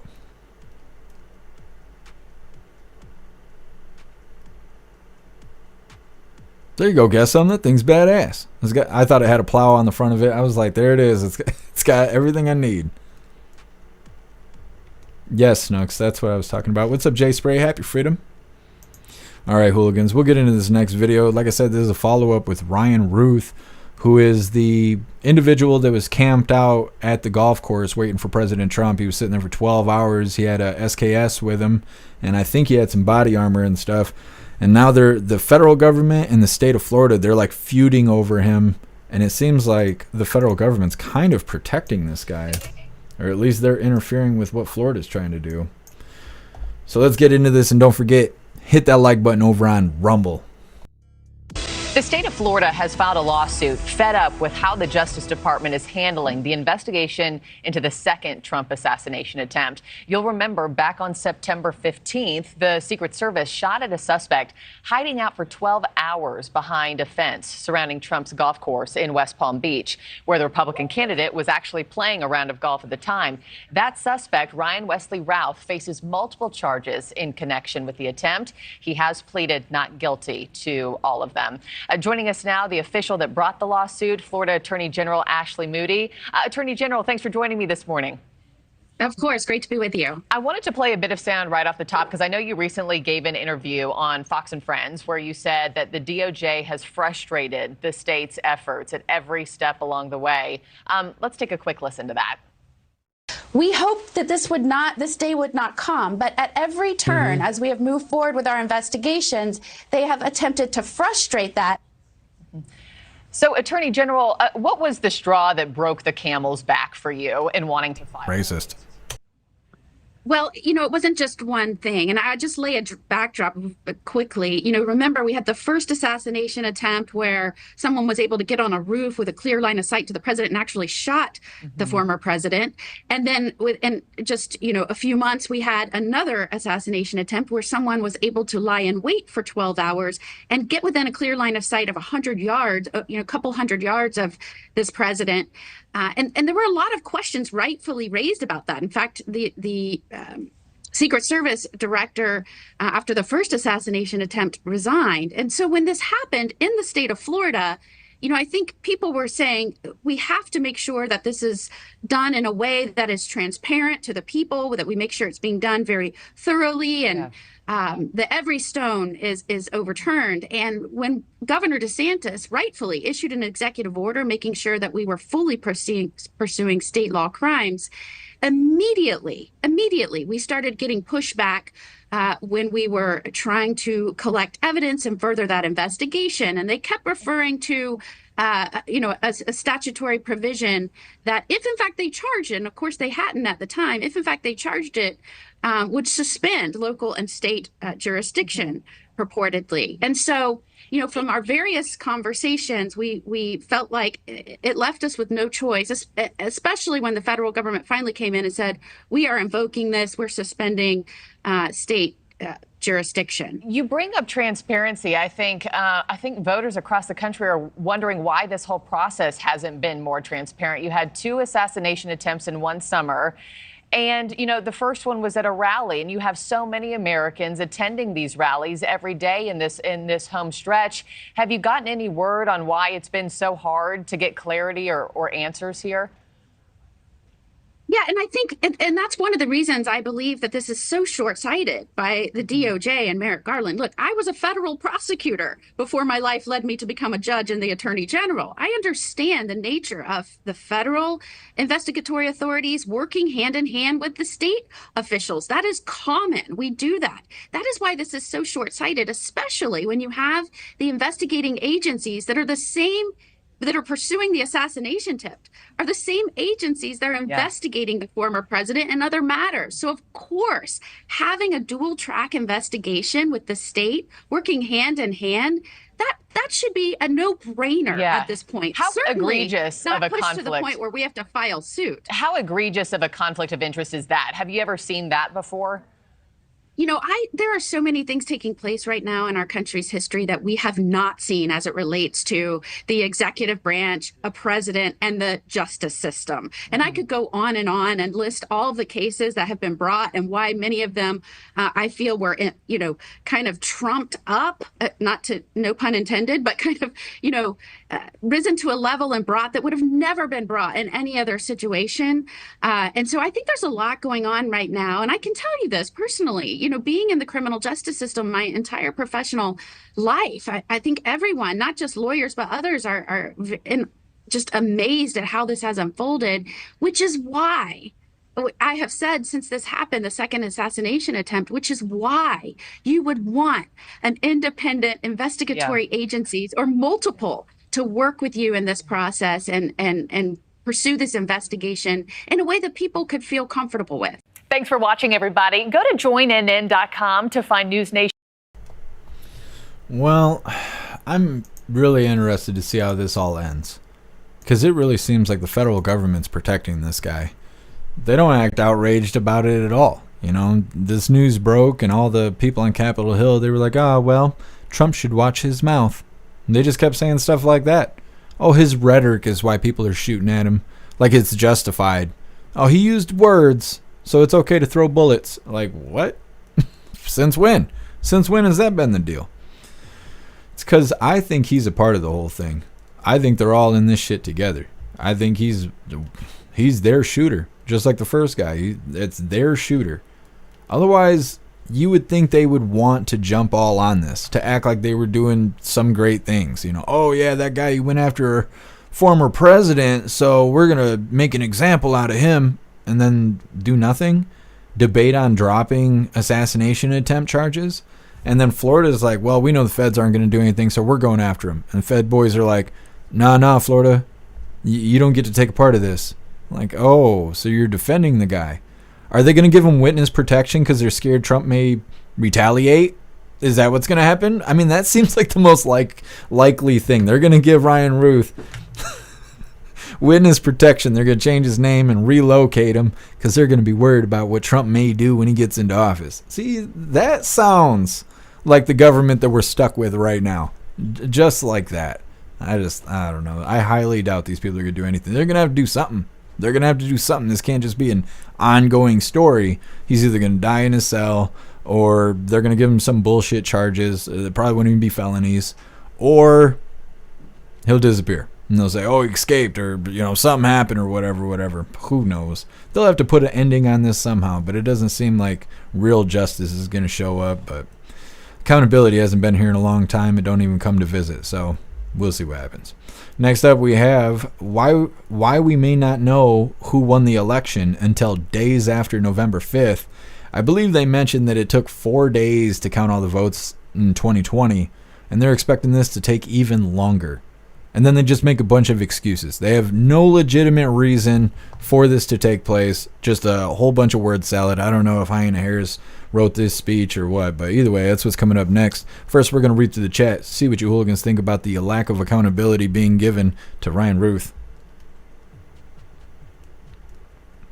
Breeze by you, they're only mad because the person they planted failed the mission. Yeah, that's what it seems like. Astro Hammer telling Trump and conservatives to tone down the rhetoric, only to turn around after Trump gets shot at and call him the next Hitler. Yeah, exactly, Astro Hammer. It's funny how that story of the woman that got groped 35 years ago or whatever, it's funny how that story just disappeared. That wasn't working, so they're just like doubling up on Trump's Hitler 2.0. They're so stupid.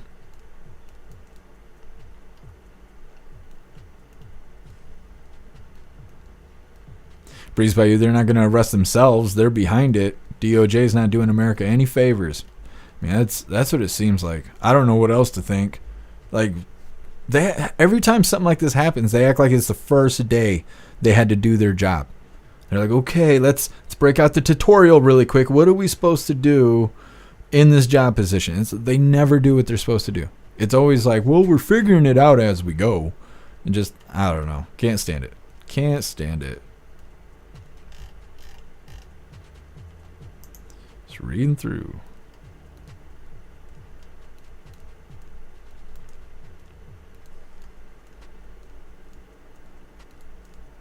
Libby Racer, I'm a peaceful, non-violent person who has a weakness for boobies.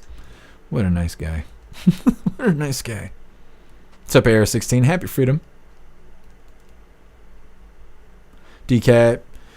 In my opinion, the feds are covering for their own butts because that's what they do. The assassin was one of them. That's why they're covering it up. I mean, I don't know what else to think, DCAT.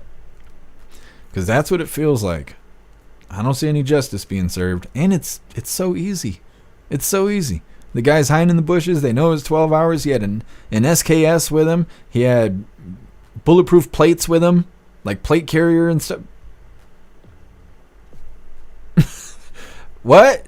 It seems really easy. You know what's really weird is we covered that story yesterday about the guy who was like a aerospace engineer or something, and they're accusing him of shooting bullets, 9mm rounds through that Democratic building.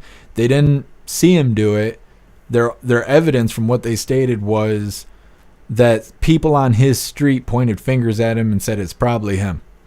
And they sounded so confident that that guy was a terrorist. They're charging him with terrorism. They were just, this is the guy. We don't have any real proof. His neighbors fucking hate him and pointed fingers, but man, this has got to be the guy. And then Ryan Ruth, who's caught red-handed, like, he wasn't taking a nap. It wasn't a 12-hour nap at the golf course. Caught him red-handed. They're like, well, we don't know what we're going to charge him with yet. Got to make sure Florida doesn't get him, though. What? That doesn't make any sense.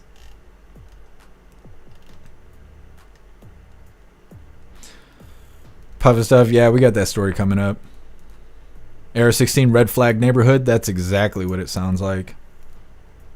They're like, that guy has more than 120 guns. It must have been him.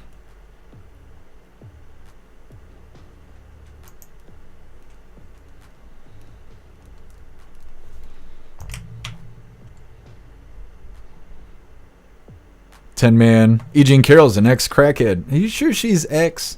She looks like she still hits the pipe every now and then. Anyways, next up. Why we may not know who won the election until days after November 5th. It's because that's how long it's going to take the Democrats to try and cheat this shit. That's why. I got it all figured out. Shit, why even play the video? Anyways, let's get into this, and don't forget, hit that like button over on Rumble.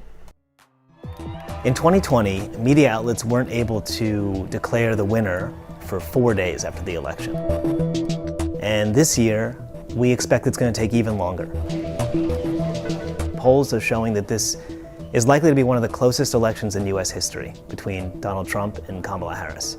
There are 7 states that are considered battlegrounds. Every single one of those states is essentially tied, according to the polls, with very small margins in one direction or the other. There are a lot of people who vote by mail. That's a trend that's accelerated since the pandemic. In Pennsylvania, the most important swing state by consensus, almost 2 million voters have requested mail ballots. And mail ballots take longer to count. In a couple of the swing states, particularly Pennsylvania and Wisconsin, state law doesn't allow election officials to touch those votes until election day. So once election day comes, that's when they start checking the envelopes to make sure that they've been properly sealed, checking signatures to make sure that they match what's on file, making sure that the voter's name matches registration. And only after they've done all of those things, all of which takes time, can they then finally tabulate those ballots and add them to the count. Even in states like Arizona and Nevada, where workers are allowed to start processing and tabulating mail ballots before election day occurs, it still takes a really long time just because of the sheer volume. So in both those states, a majority of voters vote by mail. So because of a host of reasons, the historic closeness of the election, the number of mail ballots that voters are using to cast their votes, and the different procedures that these various battleground states use to tabulate those votes after Election Day, all of those are going to contribute to what's going to be a long time before we can actually say who won this election. What makes them think it's a historically close election? What makes them think that? It doesn't at all appear that way. Back in 2020, we had a lot of confidence that President Trump was going to win that. But at the same time, there was a lot of people who were openly voting for Biden. And most of them were never Trumpers. But some people actually had reasons that they were voting for Biden. Now, they weren't good reasons, but Biden had some sort of policy. Harris doesn't have a policy. And when her constituents talk about voting for her, it's always because she's a woman. Or because she's labeling herself as black right now. That's it. She has no policy. And there's not a lot of people saying that they're voting for her. Most people are just openly saying they're voting for Trump. Love it. Just slapping you all across the face with that Trump wiener. Love it. It does not feel like it's historically close. Even in the polls, it's not representing that. Not in any metric is it showing that it's that damn close. It looks like Trump's going to win this, and everyone's saying that, but we got to get off our ass and do it. He ain't going to just win it on his own. We got to go vote for him. And a lot of hooligans already have gone out and vote. I'm going November 5th, and I don't care if I got to stand there all day, but I'm voting for President Trump, and I'm doing it in person. Their excuse for why it's going to take so long is because all the people with mail-in votes. Well, how about we don't do that then? How about only the military are allowed to do the mail-in vote stuff? Otherwise, you got to show up in person. Let's have an election day and not an election month. How about that? Since all of this is causing us to draw out the results, more than 4 days we got to wait, and their blame is, oh, well, we got a lot of people mailing in shit. What? I don't even think we should use the mail system for something so important. You know how hard it is for me to get packages and shit in the mail? And it's not even related to the election. It's just Amazon, We're going to trust that system for casting your vote? That doesn't make any kind of sense. I don't know. We need to do something, because I don't think people trust the voting system at all. It seems like, I already know how you hooligans feel, but I'm talking about normies. Seems like even the normies don't trust that. Now, with that being said, I want to give a huge shout out to Russell, which I've been trying to do for a couple days and I keep forgetting. Thank you so much, Russell, for sending me a DVD off the wish list. You're a badass. Thank you so much. And then I want to give a huge shout out to Donna Sparks. She got Klaus Daniels, a lion's mane. And I'm going to have to get pictures for you guys of Lion Klaus. It's going to be fantastic. Thank you so much, Donna Sparks. All right, hooligans. Reading through the chat. Let me see. I can't remember what we got next. I know I told you guys. Oh, I haven't told you yet. Next up, we got Kari Lake has a warning about the future of our country. In this, they will be... Oh, actually, so what's interesting about this upcoming interview with Kari Lake is we actually watched her leave the Trump rally to go do this interview. She left the Turning Point rally, not the one in Las Vegas, but the one that was in Georgia. She left early to go do this interview. I believe it's with Laura Ingraham. And President Trump called it out. And he was like, hey, go ahead and do your thing, Kari Lake. He's like, she's got to go do an interview with Laura Ingraham. And then he told everybody in the audience, he's like, we're all going to clap while you leave. And then he's like, all right, you all start clapping. And then everybody started clapping. It was pretty funny. They also are going to mention how they're going to use the CBP One app to track the border crossers. That's how they're planning on finding all the people that they need to deport out of the country. And so that's really interesting, because a lot of us have been speculating, how are they going to find 25 million illegals that are in the country? Well, they're going to use the app that got them here. That's a pretty good idea.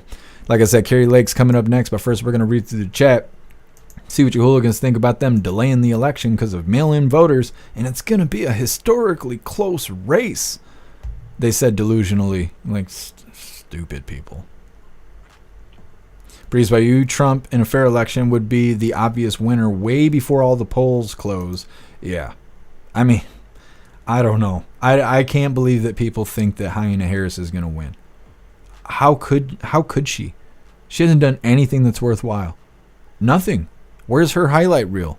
What is the great things that she's done? What is 5 great things that she's done? I don't know one, but you're going to need more than one, especially if you're going against President Trump. There's no way that she's going to win. Like, there's just no way. There's no fucking way. 10-man, Harris had a big get-together last night. Barry and the gang lying their asses off. Well, they're going to have to start handing these people money, because I don't know. I just don't see her winning. Zero propaganda, yeah. Well, and I think that's what these videos are. I think they're trying to condition everyone to get used to not having the results of the election until the Democrats figure out how to create bigger numbers. I wouldn't be surprised if they had people voting after November 5th. Like, wouldn't be surprised at all. They just do whatever they want over on the blue team. Happy Freedom 10, man, if I didn't get you already.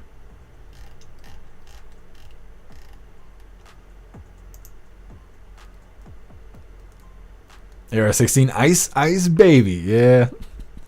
Yeah. Gotta get that orange eagle in there. Gotta kick these border crossers out. Pumpkin, our ballots are counted as soon as the polls close. See, this whole mail-in ballot nonsense. Are we gonna have 30 million ballots dropped at 3 in the morning or whatever? How many ever? Is that what they're gonna do? That's what it sounds like they're gonna do. They're paving the way for it right now. Libby Racer Dems have nothing to vote for. Well, they got a selected candidate. Matthew, because it's been historical. Everything seems to be historical every day. Especially if you watch the press briefing. We pull that press briefing up, and every time KJP opens her mouth, everything is historical. She's like, this gumball tastes historical. Like, all right, KJP, go sit down somewhere.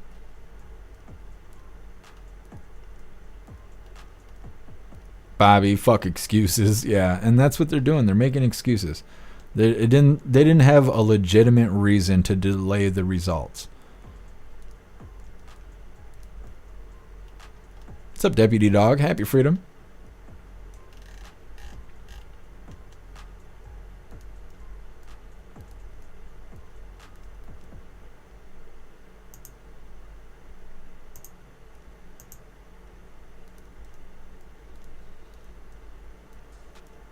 Cats, the operation to steal the election is strong. They're already set up. Well, we've already covered 3 or 4 videos of machines not printing off tickets the way they're supposed to. And I guess in certain states, people do all their voting on a digital machine, and then it prints off the ballot, and they go to turn the ballot in. Well, people were looking at that paper ballot, and they realized that what they voted for was not reflecting on that paper ballot. So then there was a bunch of awareness being brought up to, if you have to vote like that and it prints your ballot off and you're supposed to go turn it in, look at the damn paper ballot and make sure that it reflects the choices you made on the machine. Now, when I go vote, I assume it'll be as it's always been, with a full paper ballot, and you got a little cubicle thing to go sit in and fill it out or whatever, but can't wait to vote. Can't vote fast enough. Bonnie, our local paper said that he is 80,000 ahead already. Wow, Bonnie, that's awesome. What's up, Crab Nebula? Happy Freedom.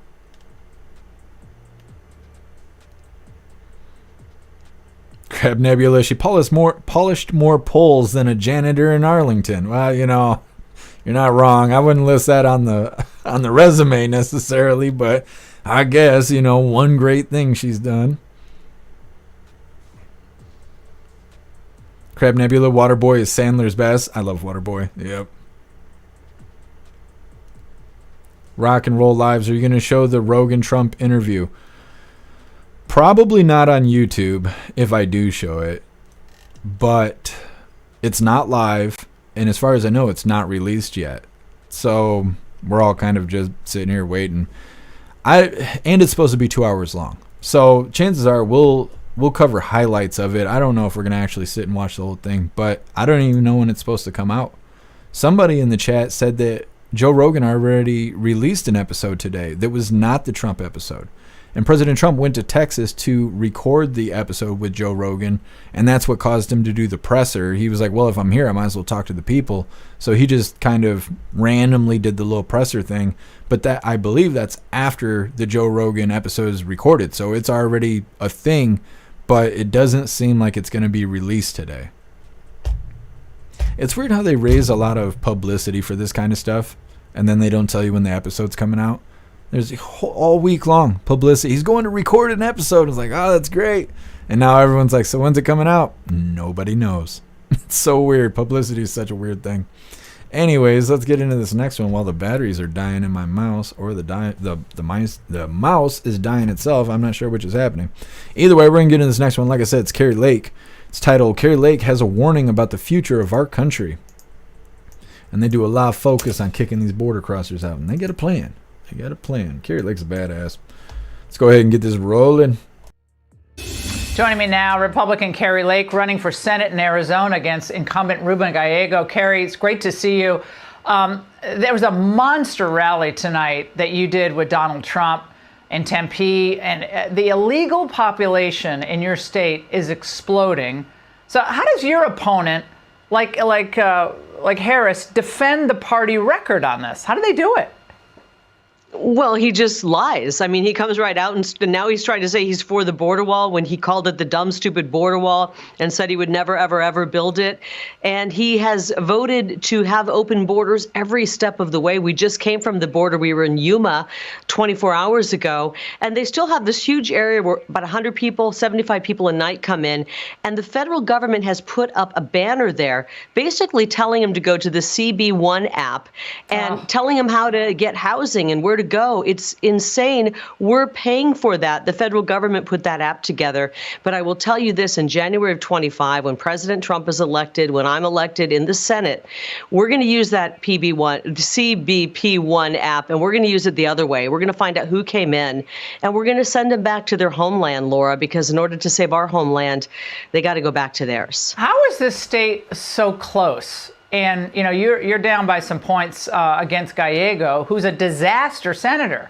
So I don't understand this. I always tell people, vote for as if your life depends on it, because your life actually depends on it if this border stays open. Truly, our country depends. I mean, we won't have a country if we have to do any more of these people who are trying to destroy us. You know, my internal polling looks much closer and better.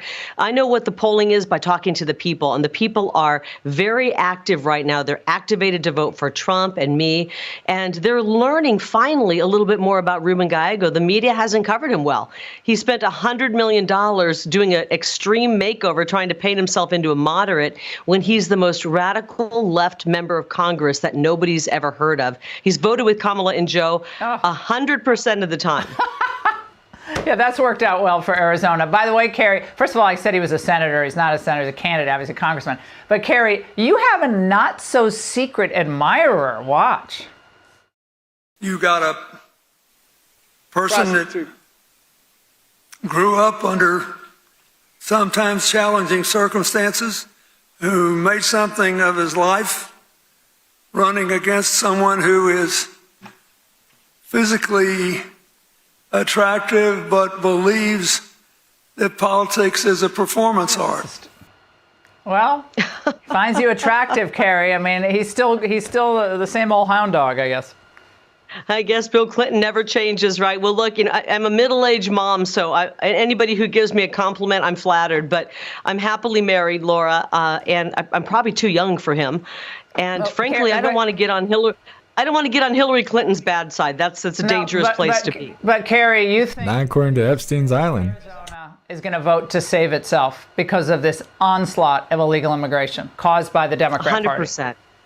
100%. They know President Trump made our border safe. They know I'll do the same. Go to KariLake.com, see where I stand on all the issues. I want to put America first and make our state safe, secure, and affordable again. All right, Kari, we are watching this race very closely. Unbelievable rally tonight. Kari, thanks so much.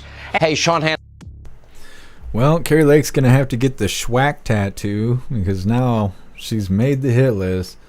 Oh, Hillary Clinton, she ain't going to like that. She ain't gonna like Bill's wandering eyes. God, could you imagine laying under that corpse in the middle of the night? Holy, Bill Clinton looks like shit. He looks like shit. He looks terrible. He looks worse than old man Walter. I didn't even know. I didn't know there was like a race going on. I didn't know there was like a challenge to overcome. I know, it's crazy. You see that? I know, he's rough. That guy's rough. Pet Klaus so hard his eyeballs pop out. Jesus loves us. Being a good boy. You're a good boy. Anyways, next up. God, I gotta shake that image of Bill Clinton on my head. This next one, we're gonna play back to back. We got two of them. The first one's titled 1600 Voter Registrations to be Restored. This video is a propaganda video where they flowered up to make it sound like people were gonna get gypped out of being able to vote. And they're like, oh, thanks to this judge, these 1,600 people who weren't going to be able to vote, they're going to now be able to vote because somebody made some accusations that these people weren't legal, but a couple of them are, so we're going to let them all vote. Well, the video after that is titled, a U.S. District Judge, Patricia Giles, an appointee of Joe Biden, ordered Virginia to reinstate over 1,500 individuals who self-identified themselves as non-citizens, and they're going back onto the voter roll. So they're knowingly going to allow 1,500 illegals to vote in Virginia. Both of those videos are coming up next. But first, we're going to read through the chat, see what you hooligans think about Kari Lake and how they're going to use the CBP One app to track down border crossers when it's deportation time. As well as Bill Clinton having a crush on her. And he looks like he's riddled with syphilis. I think it's the demons keeping him alive because he just looks terrible.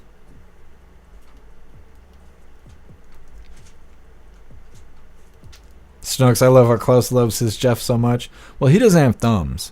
I carry the thumbs around here, so he's like, hey, buddy, them snacks, they're not going to pour themselves. That's what's going on. It's about snack time. Breeze by you, Bill Clinton's so disgusting. He looks diseased. He looks rough. He looks really rough. Trying to think what that movie is. What is that movie with Will Smith and they got the zombies? It's not World War Z. I'm pretty sure that's the Brad Pitt one. Oh, Legend or something like that. That's what Bill Clinton looks like. He looks like the zombies from that movie. Like you can see like the blood in his body and stuff. It's like, holy dude, you need to go sit down somewhere. Zero, Bill Clinton looks like death warmed over. Yeah. I think Hillary Clinton stuck him in the microwave too long before shoving him on stage.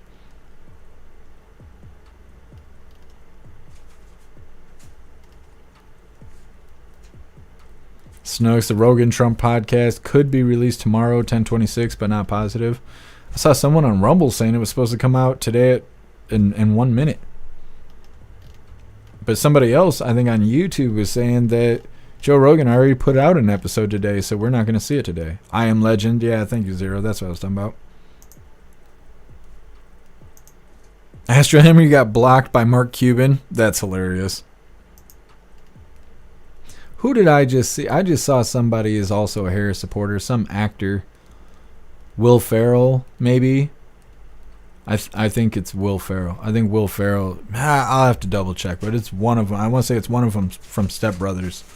He's walking around with like a Harris t-shirt on. I don't know. It's not good. Thank you, Snooks. I appreciate the compliment. Breeze by you, Mark Cuban's such an asshole. I saw that he was an anti-Trumper, but I don't know a whole lot about Mark Cuban. I know he's some wealthy guy or whatever, but... Zero. Oh, Mark Cuban blocked Elon? That's even funnier. Russell, is it this? I just shouted you out. Unless it's not this. Is it this, Russell? It might be this. I just shouted you out not that long ago. If it's not that, then I'm excited to see what else you sent me.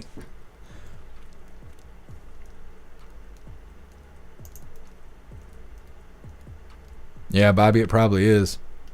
I can't say that word while YouTube's watching. The platform's scared of words. Pumpkin, Bill looks worse than Joe. Yeah, do you see him? He was up there shaking and stuff. At least old man Walter's used to hiding it. R16, speak, Klaus. Klaus Danis. Don't act like you can't hear me. I'll stick my fingers in your ears. Yeah, you just gonna let me do it? You're a good boy, you know that? He's like, Dad, I'm trying to take a bath. You just over here bothering me. Ghostly, why? Why would you end up in jail on the 5th? Pleading the 5th on the 5th. Libby Racer, the cheat is on. Yeah, it seems that way. DCAT, too bad your car isn't fixed. You could have went to Traverse City and done a live broadcast from the line in the rally. Well, most of the time when you try to go live at a Trump rally, it doesn't work because there's too many cell phones and stuff. I tried to go. I tried to sign up as press. They denied me as press. I got general admission tickets, and I don't have a way to go. So I couldn't go. If I had a car, I would have went. But you got to get in line like 6 in the morning or 7 at night the day before, something like that. So it's just not in the cards for me today.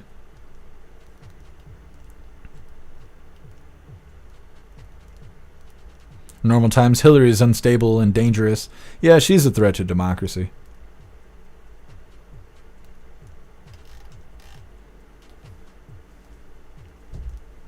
Cricket Kids, peeps are destroying all of these against Trump. So much truth being exposed.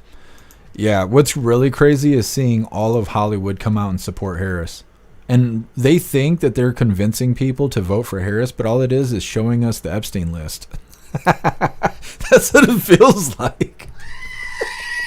You want to know who's on the list? Look at all the fucking actors who are wearing Harris t-shirts right now. Look at the rappers. Eminem and ICP are both back in Harris. I don't remember ICP wearing dresses and stuff, but all these other guys, they've been putting dresses on and all that. So it's crazy. The things that are coming out right now, it's like subliminal messaging. I don't know. It's crazy.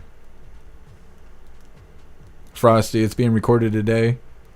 You got blocked by Dr. Disrespect? How did you do that? Calling him a pedo and stuff? I know he's going through a hard time. What's crazy is that all that stuff came out about him talking to a 17-year-old or whatever, and that's why he got banned on Twitch. And now more people watch him than before.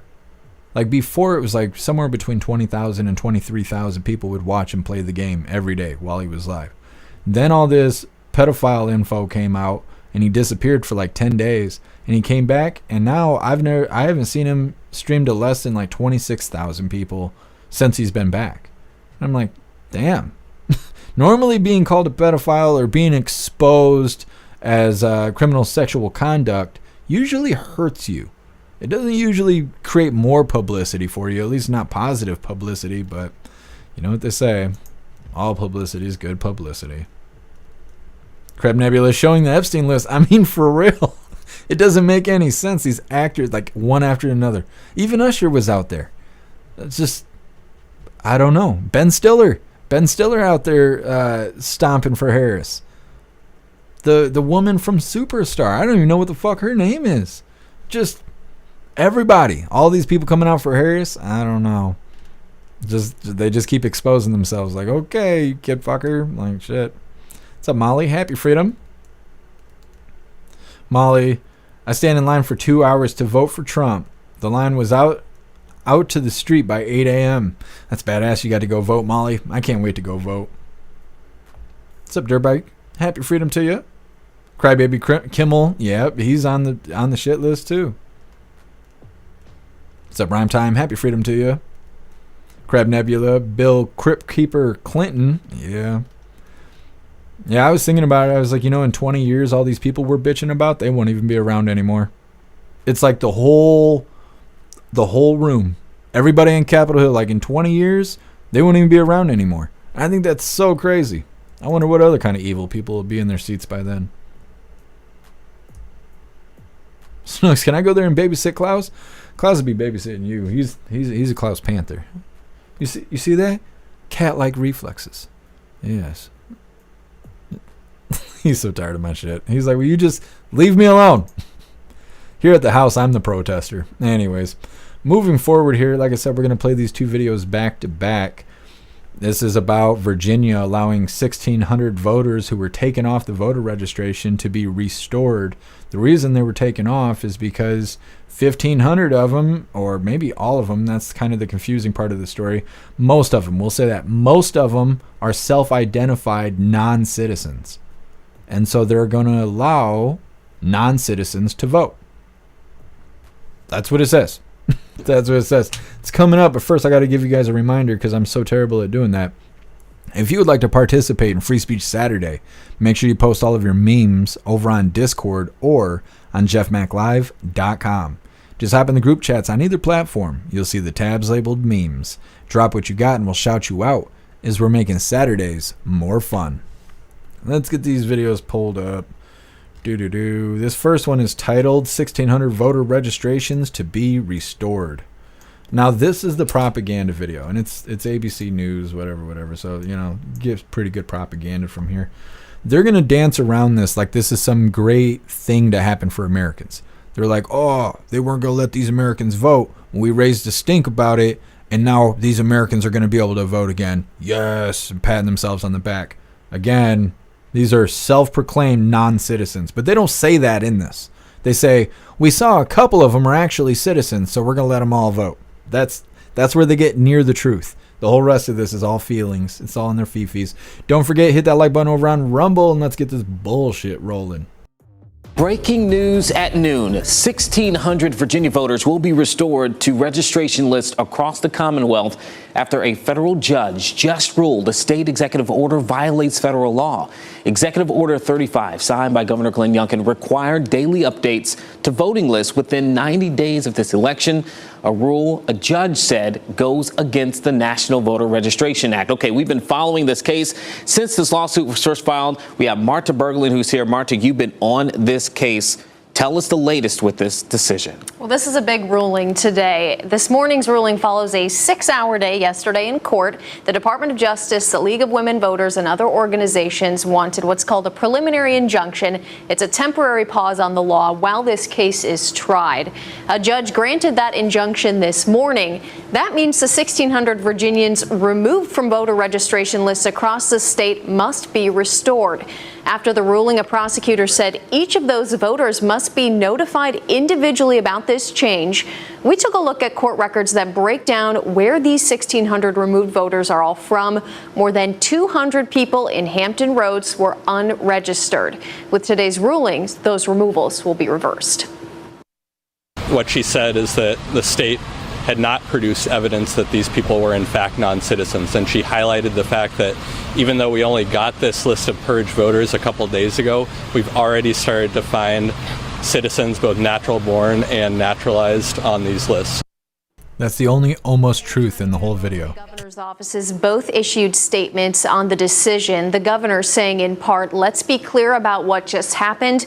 Only 11 days before a presidential election, a federal judge ordered Virginia to reinstate over 1,500 individuals who self-identified themselves as non-citizens back onto the voter rolls. Marta Berglund, 13 News Now.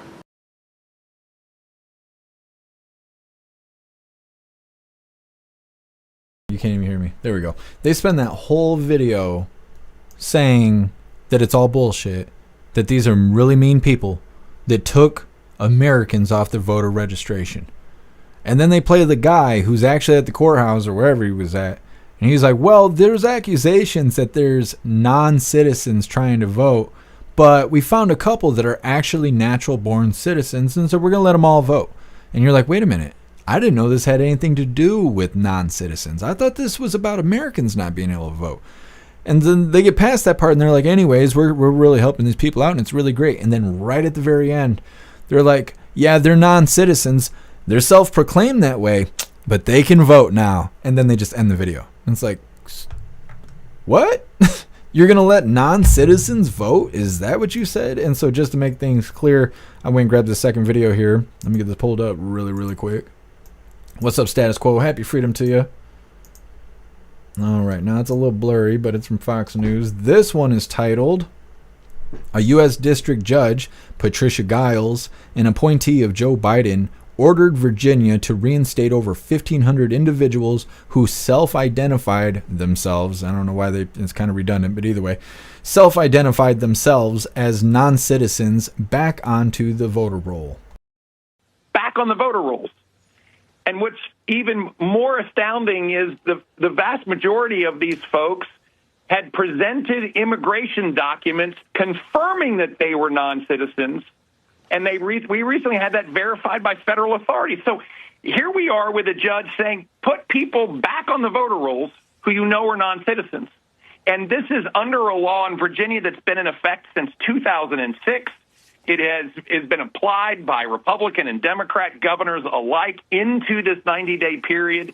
And here we are 11 days before a presidential election, and a federal judge is ordering them back on the voter rolls. It's astounding to me that this could possibly happen.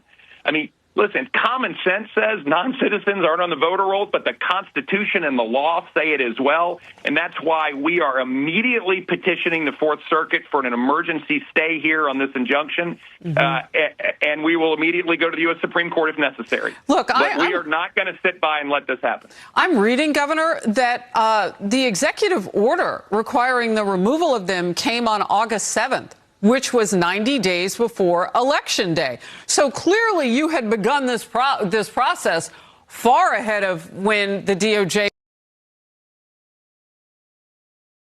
So that was Governor Youngkin. He's a Republican in Virginia, on the phone there. So, it's not like that's a random caller. That's Governor calling to say, hey, we're allowing illegals to vote right now. It shouldn't be that way, but because of this liberal judge, we're just going to let 1,500 illegals vote. Confirmed by federal government that they're illegals. Just, it's right there. It's right there. It's right there. And then when you go to tell people this, they go, oh, no, that's not true. Because if it was, people'd be mad. People are mad. You just don't know what mad looks like. It doesn't involve burning down other people's houses and going and burning down federal buildings and chanting and marching through the streets with a shitty drum line. They just think that's what mad looks like. That's loss of self-control. That's not the same thing as being mad. People are so stupid. They're so stupid. And what's going on is treason. That is wrong. That is wrong. Those people should be held accountable. That judge should be held accountable. Probably should do some jail time, some big jail time, if not worse, because they're directly allowing this to happen. They're causing it. They're not just allowing it. They're causing it by putting them back on the roll after they were already removed. They're illegals. Fuck them. They shouldn't be voting in our election. This isn't their country. They're here illegally. If they migrated here legally, yeah, they should be able to vote. They're here to become an American. That's what Americans do. We vote.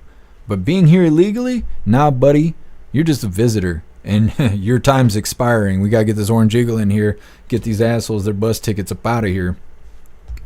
Next up, we got teen in custody. This is our follow-up video to the 15-year-old that shot his whole family. They're handling this story so weird. When the story broke, they were like, teenager found in a home with dead people inside. A girl called the police. Boy was locked in the bathroom. Like, you mean he killed his family? They're like, we didn't say all that. And then the next day they were like, oh, so the 15-year-old killed his family. It's like, what?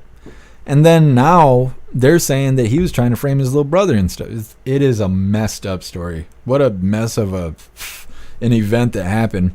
Either way, title is Teen in Custody After 5 Found Dead in Shooting at Washington State Home, the police say. It's coming up next, but first we're going to read through the chat, see what your hooligans think about Virginia allowing illegals to vote.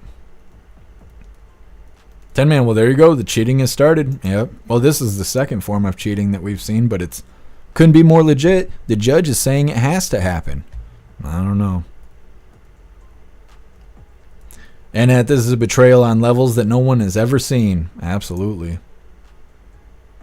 Russell Youngkin is doing his job. The judge isn't. Yeah, I completely agree. And it's bullshit that he even has to file an injunction or whatever that he was saying. What? Judge breaks the law. You got to follow the law to try and fight them from breaking the law? What? That doesn't make any sense. Breeze, are you so tired of all the treason running rampant? We need accountability. And then, did they put the dead back on the voter rolls? Oh, you know they did. You know they did. I wonder how many dead people are voting Democrat this year. 10 man, what kind of bullshit is that? The treasonous kind. Jay Spray, remove that judge. Yeah. Yeah, obviously they're not fit to be a judge. Russell, they need to have all those names flagged, and if an illegal votes, arrest them. Yes, yes. There is somebody on Trump's campaign that is doing stuff to try and make sure that the elections are more accurate. And I wonder if we're going to see that individual. I'm not sure who it is. I can't remember right off the top of my head which one it is, but there is somebody, I don't think it's Caroline Leavitt. I don't think it's her. But there is somebody on the team that is very much eyeballing that people vote legally and stuff. And I wonder if we're going to hear from the Trump campaign because of what Virginia did. Now, President Trump did mention during the presser about Virginia allowing illegals to vote. But I wonder if this individual I'm talking about on the Trump team, if they're going to have like a legal analysis at some point in the next coming days about what they're going to do about this or what potentially could happen because of this and whatnot. And maybe the governor in Virginia will be able to get this overturned, but it shouldn't be happening in the first place, you know? Russell, the judge is bullshit. Yep. 10 man, make it make sense. I mean, I can't. It doesn't. It literally doesn't make sense.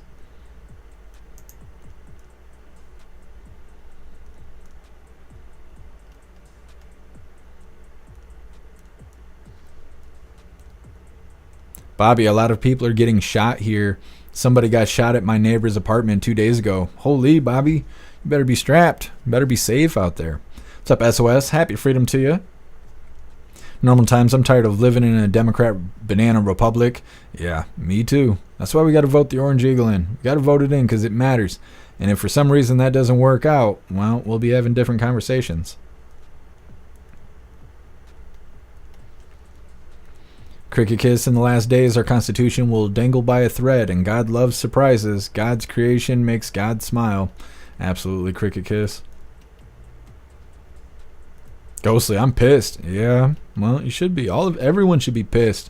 Americans should be pissed. And we got so many dumb people that are just numb from all the fentanyl that they don't know right side up.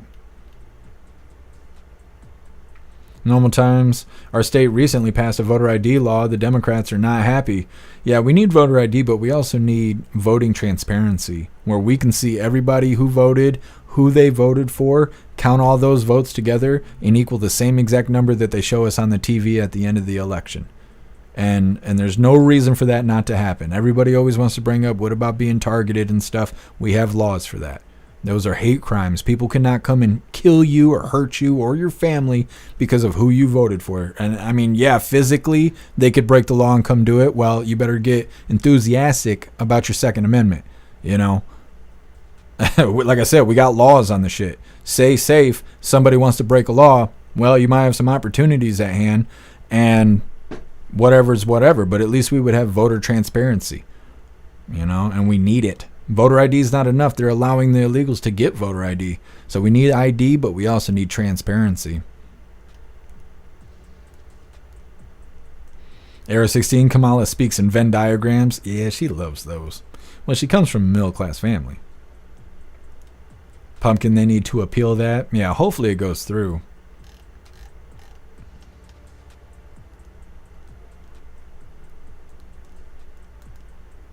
What's up, Green Falcon? Happy freedom to you. What's up, Zeus Boot? Happy freedom. Ben Stiller looked like he was beaten into submission to do that commercial. Yeah, he was. Yeah, he didn't look like he was there willing. Most of those people are like that. They got Billie Eilish out there, you know, which I think she's more influential than Taylor Swift is to young people. But even Billie Eilish looked like she was held hostage to go shoot a commercial with, beat his girlfriend up, Doug. What's his name? Doug Emhoff. Doug throwing a haymaker against a woman's face, Emhoff. I'm pretty sure that's his name. Chaplain, I am beyond increased with anger for election integrity. Yeah. Things need to get straightened out. They need to get straightened out because it ain't going to get better. We're not going to go through 4 years of Harris and then, we'll just fix everything. No. I think that this is it. Like, I don't know about, Ram That Salami. He's been telling people, he's like, this is our 1776. I'm like, you might want to be careful saying that stuff. People feel quite strongly about 1776, but that's what Ram That Salami is saying. And maybe in a certain sense, he's right. If this doesn't go the way it should go, we could be in a really bad spot that we may not be able to recover from. And so, I don't know. All I know is we got to be enthusiastic about getting out there and voting for President Trump. Lisa, who did he vote for? Did inmates get to vote? Well, no, it depends. Because I don't think felons can vote. So, I don't know. And I was thinking about that with Eminem. Eminem's going out there and supporting Hyena Harris. And he's like, we need to vote for this. You can't even vote, buddy. You're a felon. You can't even vote. You're just out there talking shit. You're telling everybody else who to vote for. You can't even vote. And I don't know. That shit don't make any sense to me. Yeah, cats. Felons can't vote. I don't know. Frosty, is Diddy been convicted? I don't think so. Well, no, but Diddy's been around a long time. That's a long time to catch a felony. So I don't know if he's already a felon or not. I don't see him with guns. And so I don't know. He's got baby oil. So felons can have baby oil. So I don't know. I know he's not convicted yet. So whatever he's being charged with yet, I know that's not affecting him being able to vote. But I don't know if he's already a felon or not. JC, do you find any overlap, common ground with your political opponents? Not sure if this is sent before or if I missed it. Well, I don't have political opponents. I just believe in what's right is right and what's wrong is wrong. So there's what I'm doing and I'm perceiving as right, and then everybody else is just fucking wrong.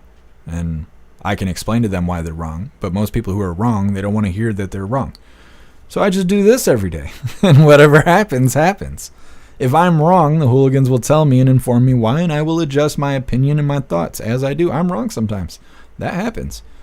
And if I don't know something, I'm not going to pretend like I do. I tell you guys all the time, I'm like, well, I don't know shit about that, and that's because that's really where I am. JC, oh, so no. Well, I mean, you can assume whatever you want to. I just gave you an answer, but like I said, when people are wrong, they don't want to hear they're wrong. So welcome to the club, buddy. That's you. That's you.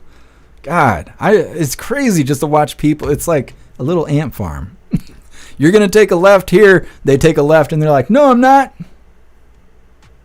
All right, buddy. All right. I don't get it. It's so stupid.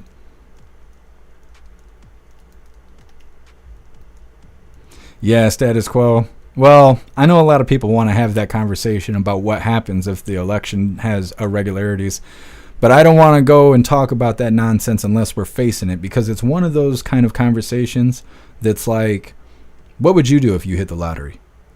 That conversation never gets old. You could have that conversation 6 times a day, every single day, and you'll always think of new things to say, and everyone wants to get excited. Oh, if I hit the lottery, I'd do this, that, and the other. Civil War comes the same way. Civil unrest comes the same way. 1776 is the same. Oh, man, if I could just use my guns, this is what I'd do. And so I'm putting the brakes on that conversation, and we'll face it if we have to. I don't want to house hate. I don't want that. And so we have to face those problems. We'll talk about those problems.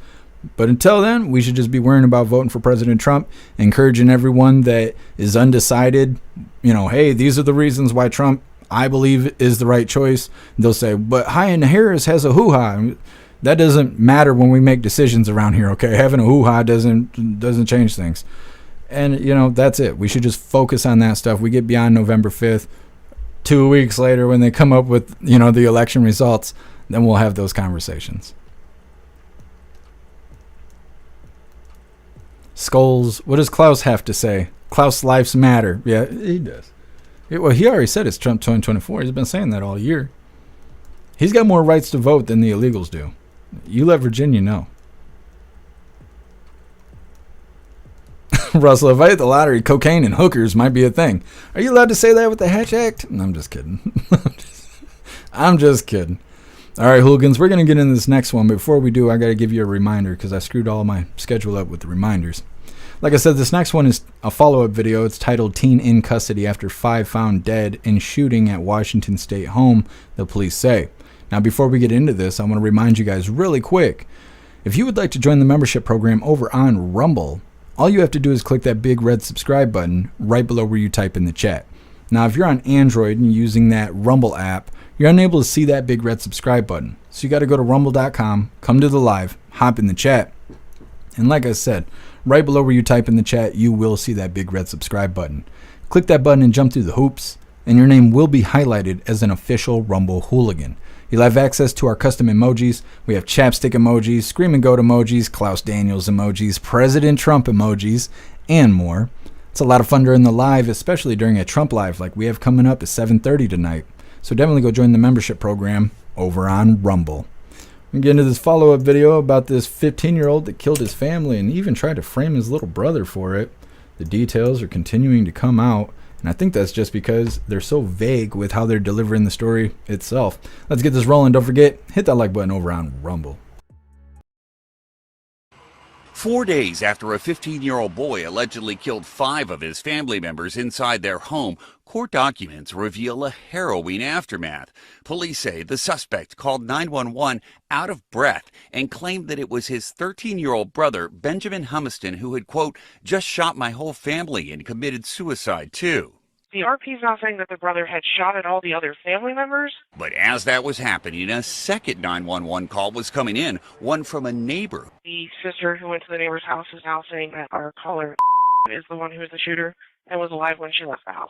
According to investigators, the 11-year-old survived gunshots to her head and neck, pretended to play dead as the suspect stood over her, and then managed to escape through a fire window in her room, then running to the neighbor's house with a stunning allegation. She told police the suspect shot her and her family with a silver Glock handgun that belonged to their father.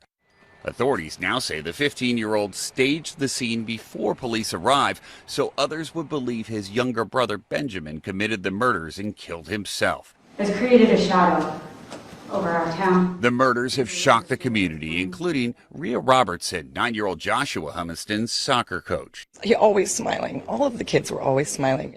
After the initial court hearing Tuesday, the suspect's lawyer said, "We want the court to know that our client is a 15-year-old boy who enjoys mountain biking and fishing and has no criminal history." Carter Evans, CBS News, Los Angeles. I don't know. It's a weird one. I would like to hear if they're going to actually charge him as an adult or not. I think he should be charged as an adult. They're just trickling out these details of what's going on. And there's I don't know, there's almost no sympathy for the dead people. They just keep talking about the shooter. They're just like, well, he's a boy. And, he locked himself in the bathroom. He tried to frame on his little brother. Yeah, it's crazy. That's all they say. What gun did he use? Oh, actually, I think now they said it's a silver Glock. I've never seen a silver Glock. His dad must have spent some good money on that. So he took his dad's handgun. They don't say if it was locked up or not. He shot and killed everybody. I really like to know what kind of Glock it was. I know if he had a Glock 17, it can hold 17 rounds. He shot the girl twice. She played dead and then fled. Then he called the police. Then she called the police. I don't know. How many days is it going to take before we get the whole story? And like I said, I want to see if they're going to charge him as an adult. He should be charged as an adult, in my opinion. If you can go out there and kill 5 people or whatever, you're an adult. You're making adult decisions. You're an adult. I don't know. It's crazy. We will stay up to date with this story. It's a strange one. Next up, we got Hillary Clinton saying, "You're a Nazi if you go to Trump's Madison Square Garden rally this weekend." She's just trying so hard to stay relevant. Anyways, that's coming up next. But first, we're going to read through the chat, see what you hooligans think about this 15-year-old doing the dirt he did.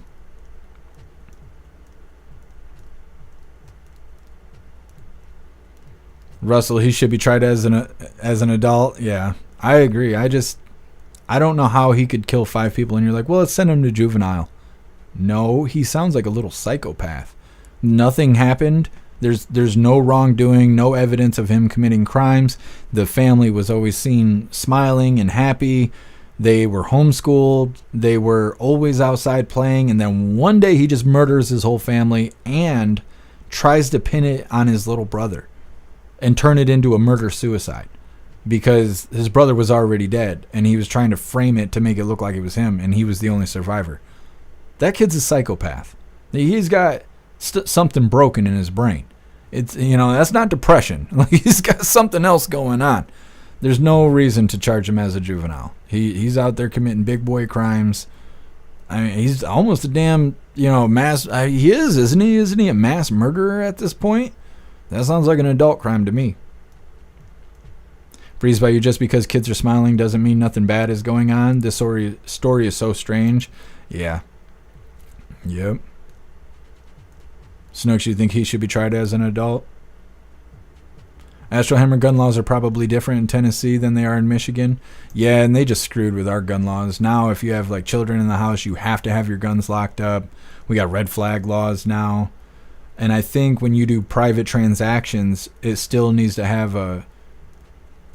it has to have a background check now or something. There's something about private transactions are now regulated to some degree. I'm not sure exactly what. I should know since I live here, but either way. Russell, but he's such a good boy. Yeah, that's kind of what it sounds like they're selling. I'm sure that's what Mom would say if she wasn't dead. It's the reality of it. Pumpkin, that kid planned it. Yeah. He didn't just think that up in the moment. He planned it. What's up, Amarain? Happy freedom. There's always another story. My family hid a lot to the outside world. Not everyone is what it seems. I'm not excusing what he did, but there is more to his family story. Yeah, but the problem is he's the only survivor. Well, him and his sister, and I don't even know how old his sister is. So we may never know. Like, I'm a private person, and when I'm seen in public, I'm armed. So yeah, it'd be really easy to point fingers at me and say I'm a bad person. I wasn't saying that was the case. I was just saying that for a well put together family with kids that weren't going to school with bruises and shit, and were even participating in extracurricular activities such as sports and things like that, and then one day a 15-year-old just kills his whole family? He's a psychopath. I have gone through some really hard stuff, some mind-breaking things. I never thought about killing my whole family, though. I could have. Never did, though. You know, most people can. Don't do it, though. Most people do not do that. He's got something broken in his brain, but that doesn't mean that he wasn't mistreated. I'm not saying that he didn't get sexually abused for 12 years or, you know what I mean? Like, no, we don't know. But that's the problem, is we don't know. The police know. There's no way. They've been working on this for 2 weeks and they don't know. They got to know something. They're just not telling us. Matthew, what a brave young lad, though the 11... Wait a minute. I'm not sure what you're saying, Matthew. Yeah, Moraine. I wonder if his sister will get interviewed. Well, I'm sure she will. I just wonder if we will hear that part, because that's the only way we're going to get another side of the story. Because otherwise it's just what he said and what the cops assume. He do. Hillary's one hell of a bullet. Wait a minute. Hillary is one hell of a bullet we missed. I had no idea how much of the stupid hateful bish she was till she lost. Yeah. Hillary's a real piece of work. We're going to have her nice self on the screen here in a little bit. Status quo. Kamalala grabbed out of Rogan interview. Yeah. She didn't want to be a part of the Rogan interview. He would trash her. He likes storytelling and deep diving into details and stuff. She just comes from a middle class family, so she wouldn't be equipped to hang with Joe Rogan. I'm Moraine. Hillary Clinton's an old bag. See, you guys are gonna get me on the hit list reading this stuff out loud. He do, smart little girl, kung fu smart girl. Yeah. That's a scary thing. You get shot twice, you got to pretend to be dead while he's hovering over your body. And then as soon as you can move, you need to go and do parkour to get to the neighbors with 2 bullet wounds. Hardcore. I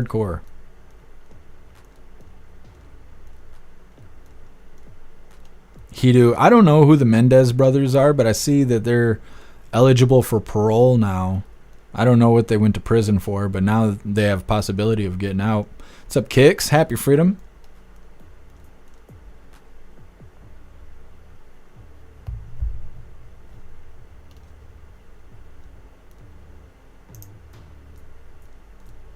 Kung Fu, when is the Rogan interview?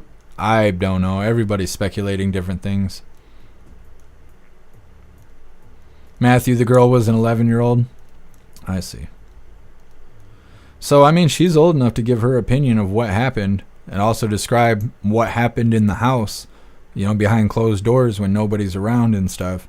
So maybe we'll be able to hear from the side of the little girl instead of just hearing, you know, what the 15-year-old boy said, the murderer, and what the police think happened. But it's all about what they release to the press.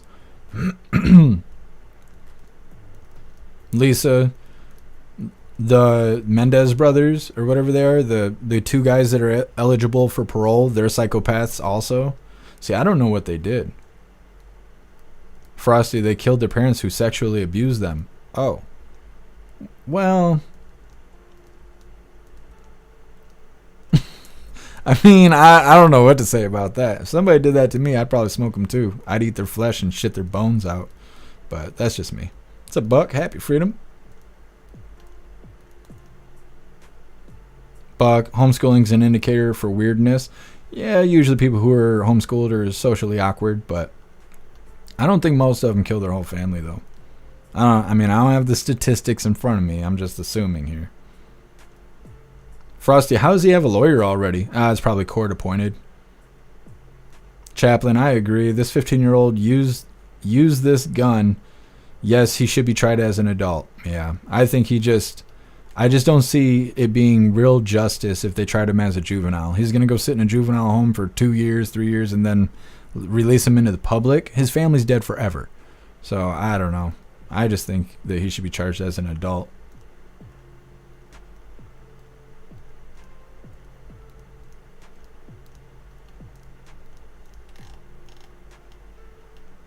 Frosty, why is a court-appointed lawyer making press statements? Seems a bit much. Well, he might have a paid attorney, but if he killed his whole family, how did he get that? 15-year-old doesn't have money for an attorney. I mean, the cheapest attorney I've ever heard of is like $2,000 for a retainer. And I doubt he had $2,000. So I don't know. I assume it's got to be a court-appointed attorney.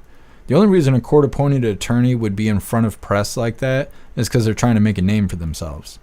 Otherwise, normally they just make court go smooth for the judge and the prosecutor.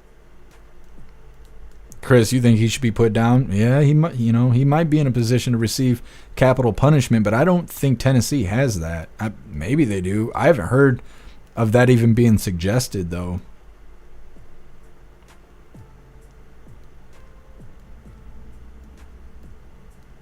Energy Woman, was he on meds? That's a good question. That's a good question.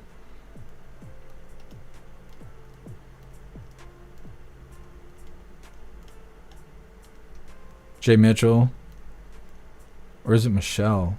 You guys and your names. If I could read, this would be a lot easier. Mendez killed mom and dad for money. Like a hit?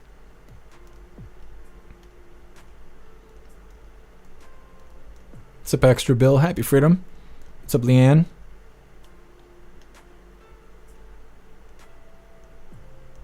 ACB, just like how the Mendez are about to get released after life without parole. I'm not even sure what changed with their case to cause that to happen.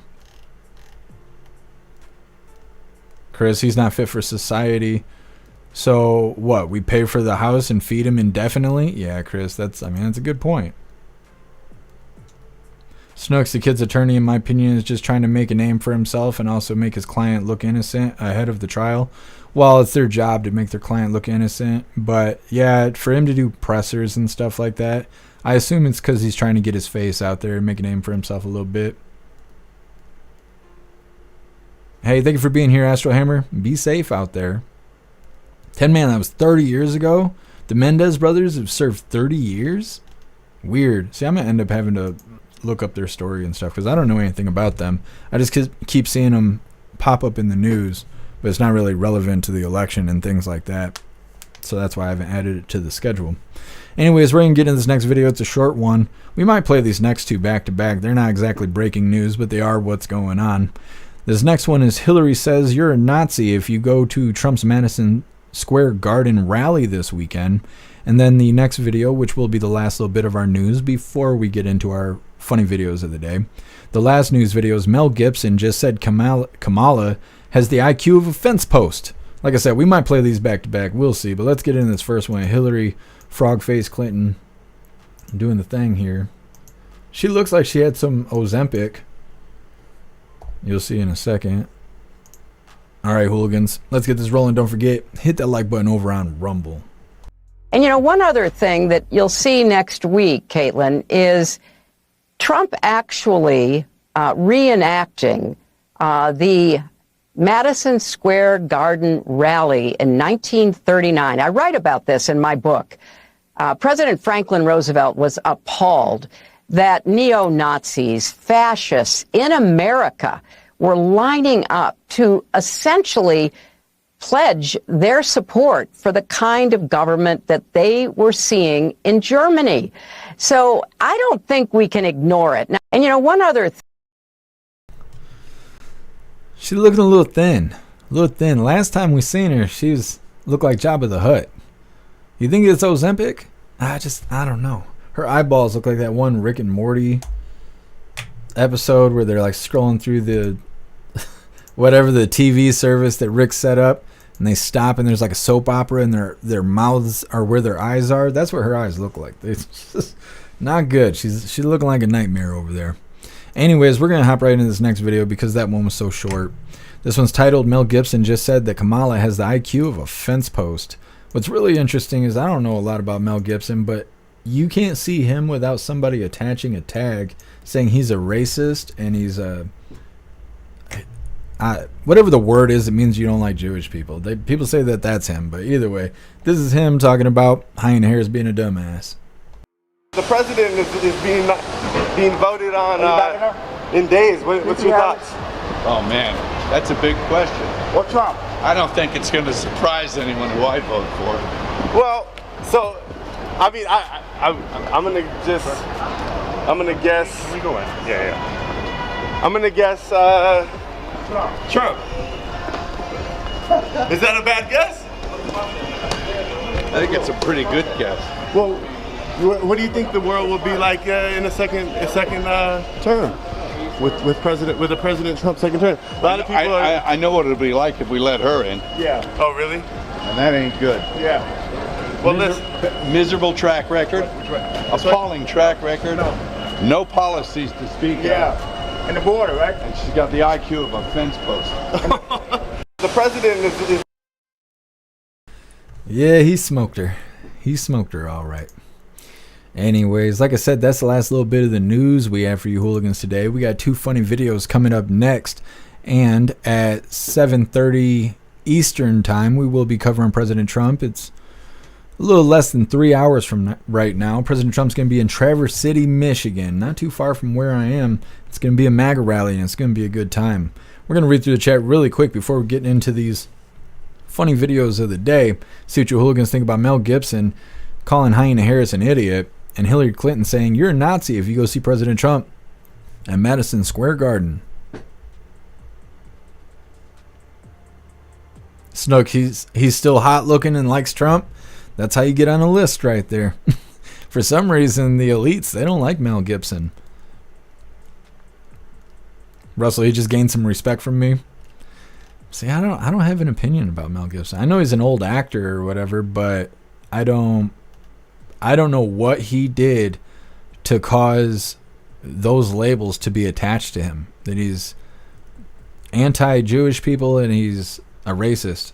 Like, I don't know what he did, but like I said, everywhere where you see him, those labels are right there.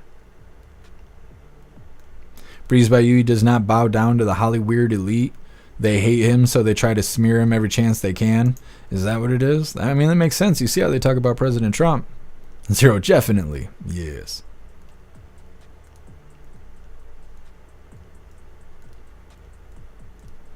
Breeze by You, Mel Gibson, don't be insulting those fence posts. They're definitely smarter than Cunt Milla. I suppose you're right, Breeze by You. Fence posts out here. Defamation and character lawsuits against Mel Gibson. Yeah, Zero, anti-Semite. I always want to say anti-Sodomite or something, but that means you're against butt sex. It's not the same thing. I don't know. People always get mad when I say that. It's fucking words. Get over it. Russell, he played Jesus. Was he Jesus in... What is it called? There was a movie that was like a big deal about Jesus. And I seen parts of it. Now I can't remember what the hell it's called. Passion of Christ or something like that? Nah, I don't know. I can't remember. I don't know if that's the movie. Oh, it is Passion of Christ. I didn't realize he was in that movie. Or that he was a part of it. Matt was trying to bait Mel Gibson the whole time. Yeah, that's what it sounded like. The reporter guy sounded like a total dumbass. I think he had a man pawn in. That's why he was staggering around like that.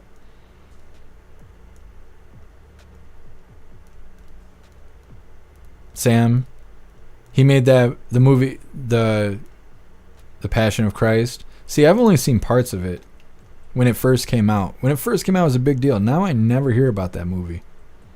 Zero, he directed it.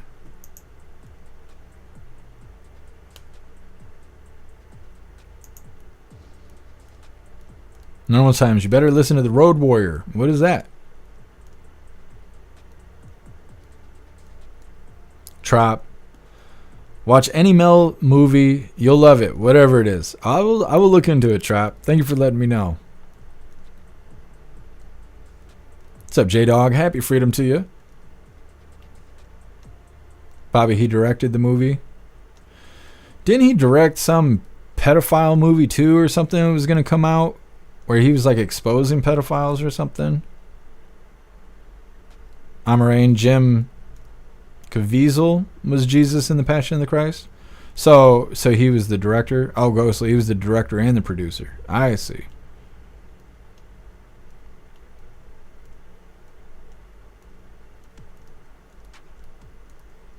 Pumpkin. Mel Gibson was in Braveheart. See, that's what I'm thinking.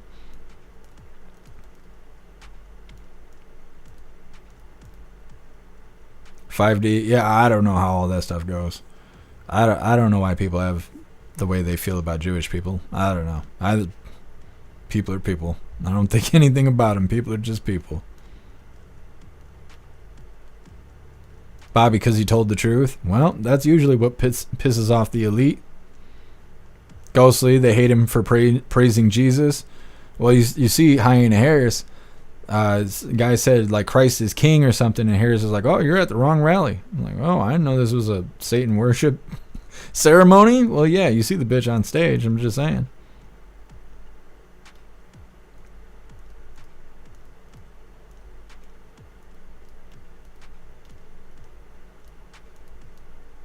Normal times fence posts are vertical. Harris is more horizontal.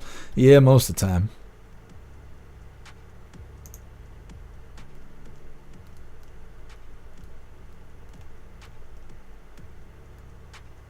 $5D, he's doing a Rothschild movie. That's interesting.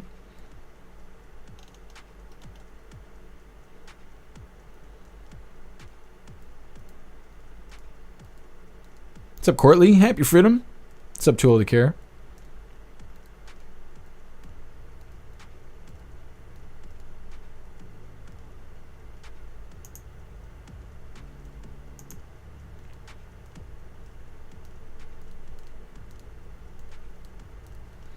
Yeah, Frosty, we're going to do something about it. Rumble Rick did write me back. I'm not sure if he wrote me the last 20 minutes or not.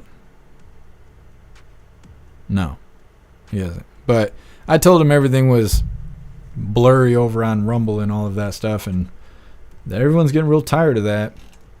He told me to hold on a second. So that's what I'm doing.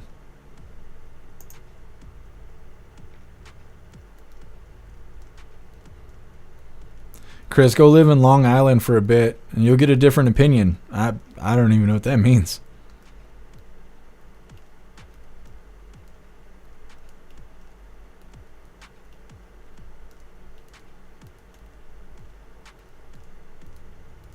South Central, he hates the pedos in Hollywood. See, I'm starting to get an image here, and I'm starting to understand why they're putting those labels on him. Energy Woman rewatched The Patriot. Is that a Mel Gibson movie?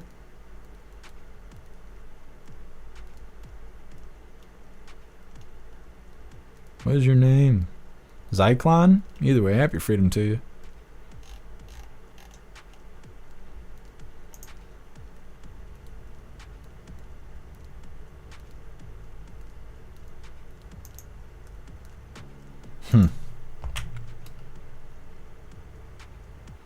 Bobby, Rumble Rick's fleeing the country. He's on a list. Rumble Rick's going to show up in the chat and smite you. You never know. He's watching us right now. What's up, Crow? Happy freedom. Rumble's always choppy for me. I feel like Rumble is always choppy on the app, but I haven't used the app to watch videos in a long time. There's just something going on with my connection to Rumble, and it's on their end. It's not on my end because we're clear everywhere else. But they keep telling me they're going to help me figure it out, and then we just haven't got to that point yet. We're going to get into these funny videos of the day here. We got two of them. First one's titled, Kamala, You're Fired. And then our official funny video of the day is titled, Who Needs Charisma with This Secret Pickup Line? Now, before we get into it, I want to remind you guys, this is the last reminder of the day. If you would like to support the live to keep us running, you're welcome to use that Linktree link in the description in order to make donations. You can do that by using PayPal, Cash App, Stripe, Locals, Buy Me a Coffee, or you can even send crypto. And with that, I want to give a huge shout out to Ryan. Thank you so much for the PayPal. I meant to say it yesterday, I forgot, so I hope you're here today. Thank you so much for the support. Let's get into these funny videos here. First one's titled, Kamala, You're Fired. All right, hooligans. Let's get this rolling.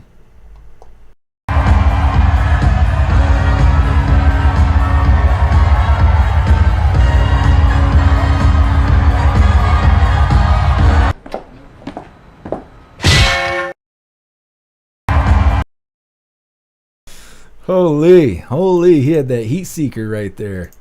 Yes. All right, getting into our official funny video of the day. Let me get this pulled up. This is either going to make people laugh or it's going to make people mad, but that's okay. I'm here for all of it. I'm the punching bag. All right, let's get this rolling. Once again, this is Who Needs Charisma with this secret pickup line. Grandmaster, how do I pull girls? Oh, it's easy. Just talk to her, and then if she doesn't respond well, just call her a witch. I'm gonna apply exactly what he said. Damn, girl, can I get your carrier pigeon? Absolutely not. Witch! Witch! Witch! Burn her! Witch! It works every time. A little advice for the lads in the chat there. All right, hooligans, like I've been telling you guys, we are going to be live again 7:30 p.m. Eastern time, which is about 2.5 hours from now, covering President Trump doing a MAGA rally out in Traverse City, Michigan.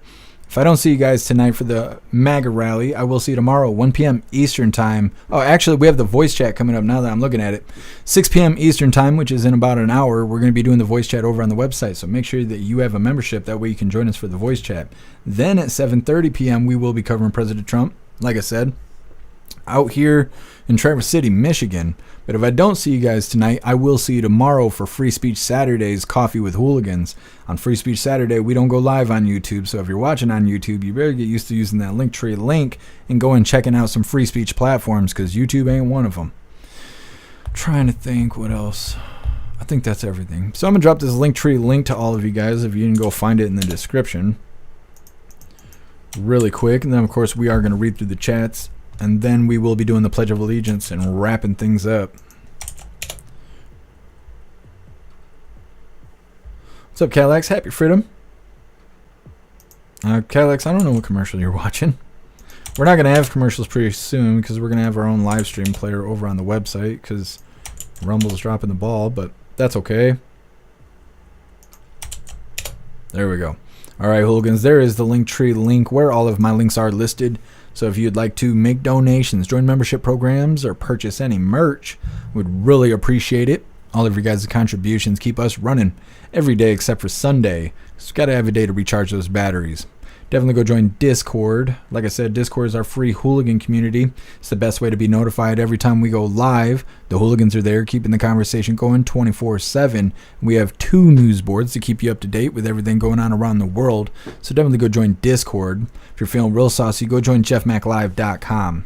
Over on the website, it is the best way to experience the live. Our built-in chat has more ability than any other platform. You can post memes and GIFs and custom emojis and links and customize your chat bubbles and all kinds of stuff right there while watching the live. You'll also have access to Hooligans Alley, which is our private social media area. You'll have access to our forums, that is to encourage open discussion. You'll have access to the arcade, which is a lot of fun, and all of the games adapt to your phone. That way everything works smoothly. You'll also have access to our advanced messaging system with the built-in group chats where we all gather 6 p.m. Fridays for our voice chat, which, like I said, it's a lot of fun. You'll have access to that advanced messaging system that gives you the ability to text each other, call each other, video call each other, group texting, group calling, group video calling, and more. I'm constantly working on the website. Like I said, we're about to get our own live stream player over there. So definitely go get yourself a membership for jeffmaclive.com. It's the home of the hooligans. We're going to read through the chat really quick, and we got the Pledge of Allegiance coming up. And then we're wrapping this up. But like I said, 7:30 p.m. Eastern Time, President Trump, MAGA rally, Traverse City, Michigan. Look forward to it. Calax, it was about some gay guy talking about his husband. Now, you got to ask Rumble about that. I don't know. I don't know what that was about. Sam, the website's the best place to be. Just saying. Appreciate you, Sam. Thank you.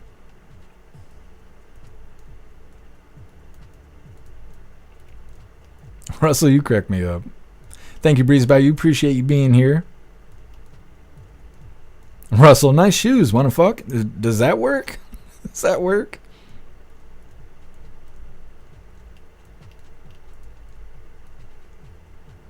Snooks, Mel Gibson was in We Were Soldiers. It's an excellent movie. I'm definitely going to check that out, Snooks.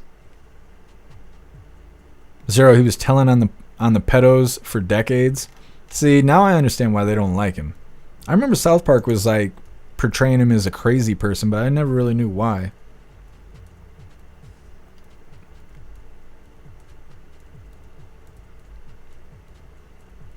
Hey, thank you for being here, Bobby.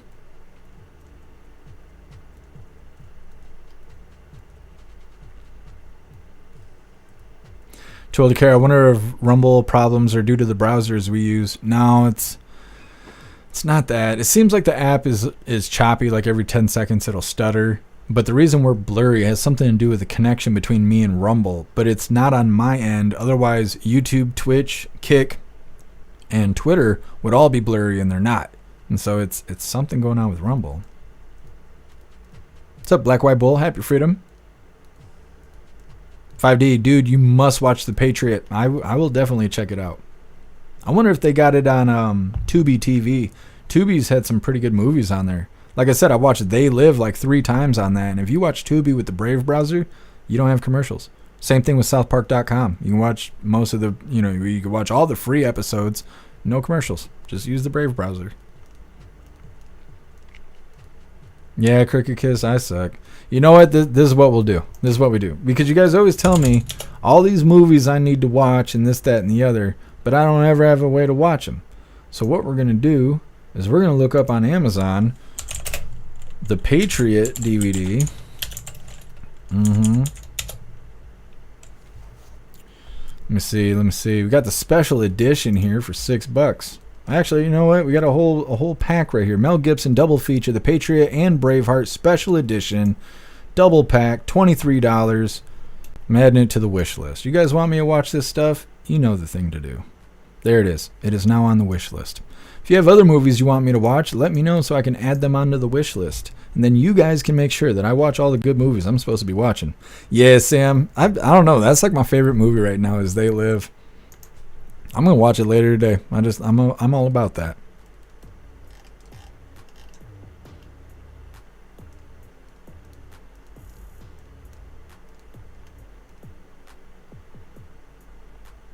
Wayward. So Gibson is cool. I love Lethal Weapon movie and video game. Oh, I don't know what just happened. Everything just refreshed. Now I can't find where you were. The video game on Super Nintendo. I wonder if I've played that. I've played almost all the Super Nintendo games. I was all about that. Going to Family Video, renting games all the time. Back in the day, before we were all stuck on the internet. Thank you so much, Cricket Kiss, for that $10 donation. I really appreciate the support. Thank you so much. It says, kinda good. Well, I try. I try, Cricket Kiss. Wait, we got to start with Lethal Weapon. I will definitely check it out.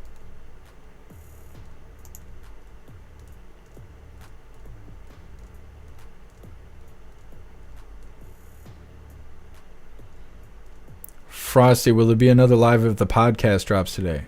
If the podcast drops today, we will cover highlights from it tomorrow. But later today at 7:30 p.m. Eastern Time, we're going to be covering President Trump. And at 6 p.m. Eastern Time, we're going to be over on the website doing the voice chat. Let's see. What's up, TX? Happy freedom to you. What's up, Spirit Matter? Happy freedom to you. Welcome back, Proud Patriot Girly. It's Jeffrey. Watch Randy Rhodes. She's great. She has over 2,000 people watching right now. I don't know what you're talking about, Jeffrey. Oh, if you're promoting someone else, that's a great way to catch this band hammer. So you let me know. You let me know if that's what you want. I throw these hammers like Thor. I mean, you ain't never seen anybody launch a hammer like I launch it. Thank you, Green Falcon. Appreciate you being here. Oh, I see what you're saying, Cricket Kiss. I see. Calex, Klaus needs some mood lighting, maybe some battery-powered candles to really set the mood. Let me see. We just hook him up. Really, look at him. He's like, "What the hell are you doing?" Hold on, buddy. There you go. He's styling. It's like a music festival. We just get the patchouli out. You like that? What else we got? Dun dun dun dun dun dun dun dun dun. Klaus is so tired of my shit. So tired of my shit. How we give you regular light? Which ones? You like that one? Okay, we'll leave it on that one. Anyways, it is that time once again, hooligans. Please join me for the Pledge of Allegiance.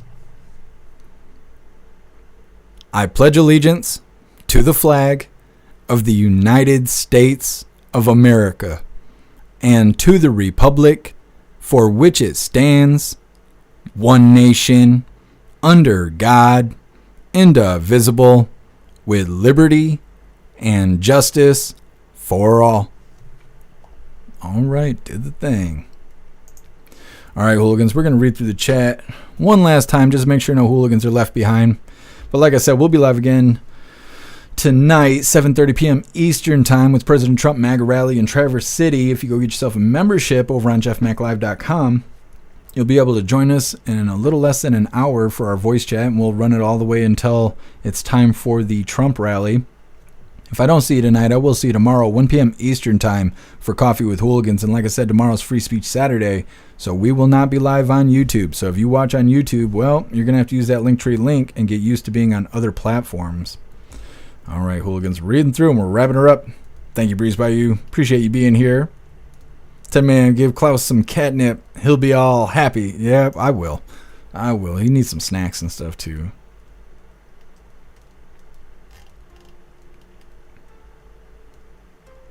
Thank you, Sam. Appreciate you being here. Thank you, Matthew. Bobby, you need some pink cocaine. Nah, we don't do that stuff over here.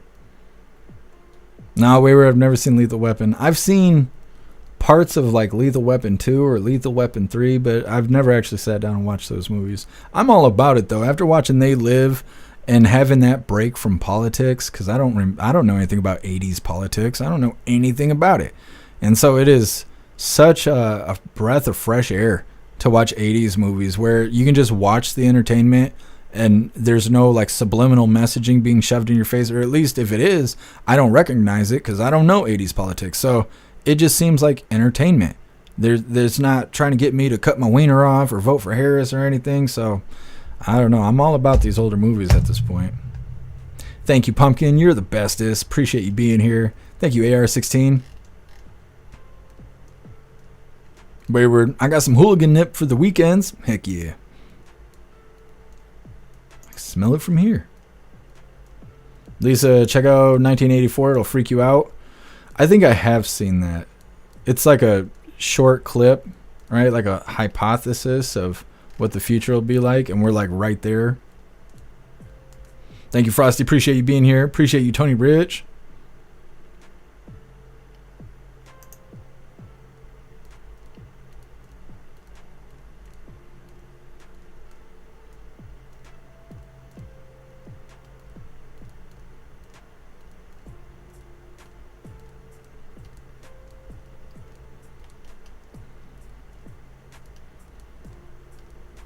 What am I looking at here? Extra bill, I want to watch Gran Torino and Unforgiven. I've seen Gran Torino. I actually seen it in theaters. I've never seen Unforgiven, though. Lisa, Mel's movie, The Sound of Freedom, shook the pedo cesspool. Sound of Freedom is a Mel Gibson movie? I have Sound of Freedom. I still haven't watched it yet. I need to do that, but... All right, hooligans, we're wrapping this up. I could sit here and hang out with you guys all day.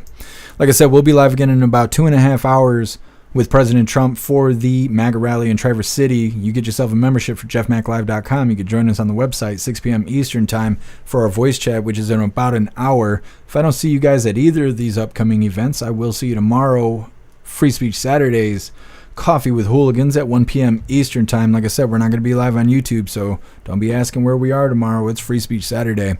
Huge shout out to everyone that made donations, joined the membership programs, or purchased any merch. I really appreciate all of you hooligans, and I wouldn't be able to do any of this if it wasn't for you. So thank you so much for all your support, and I'll see you on the next live. Until then, stand tall, shine bright, and that's a wrap.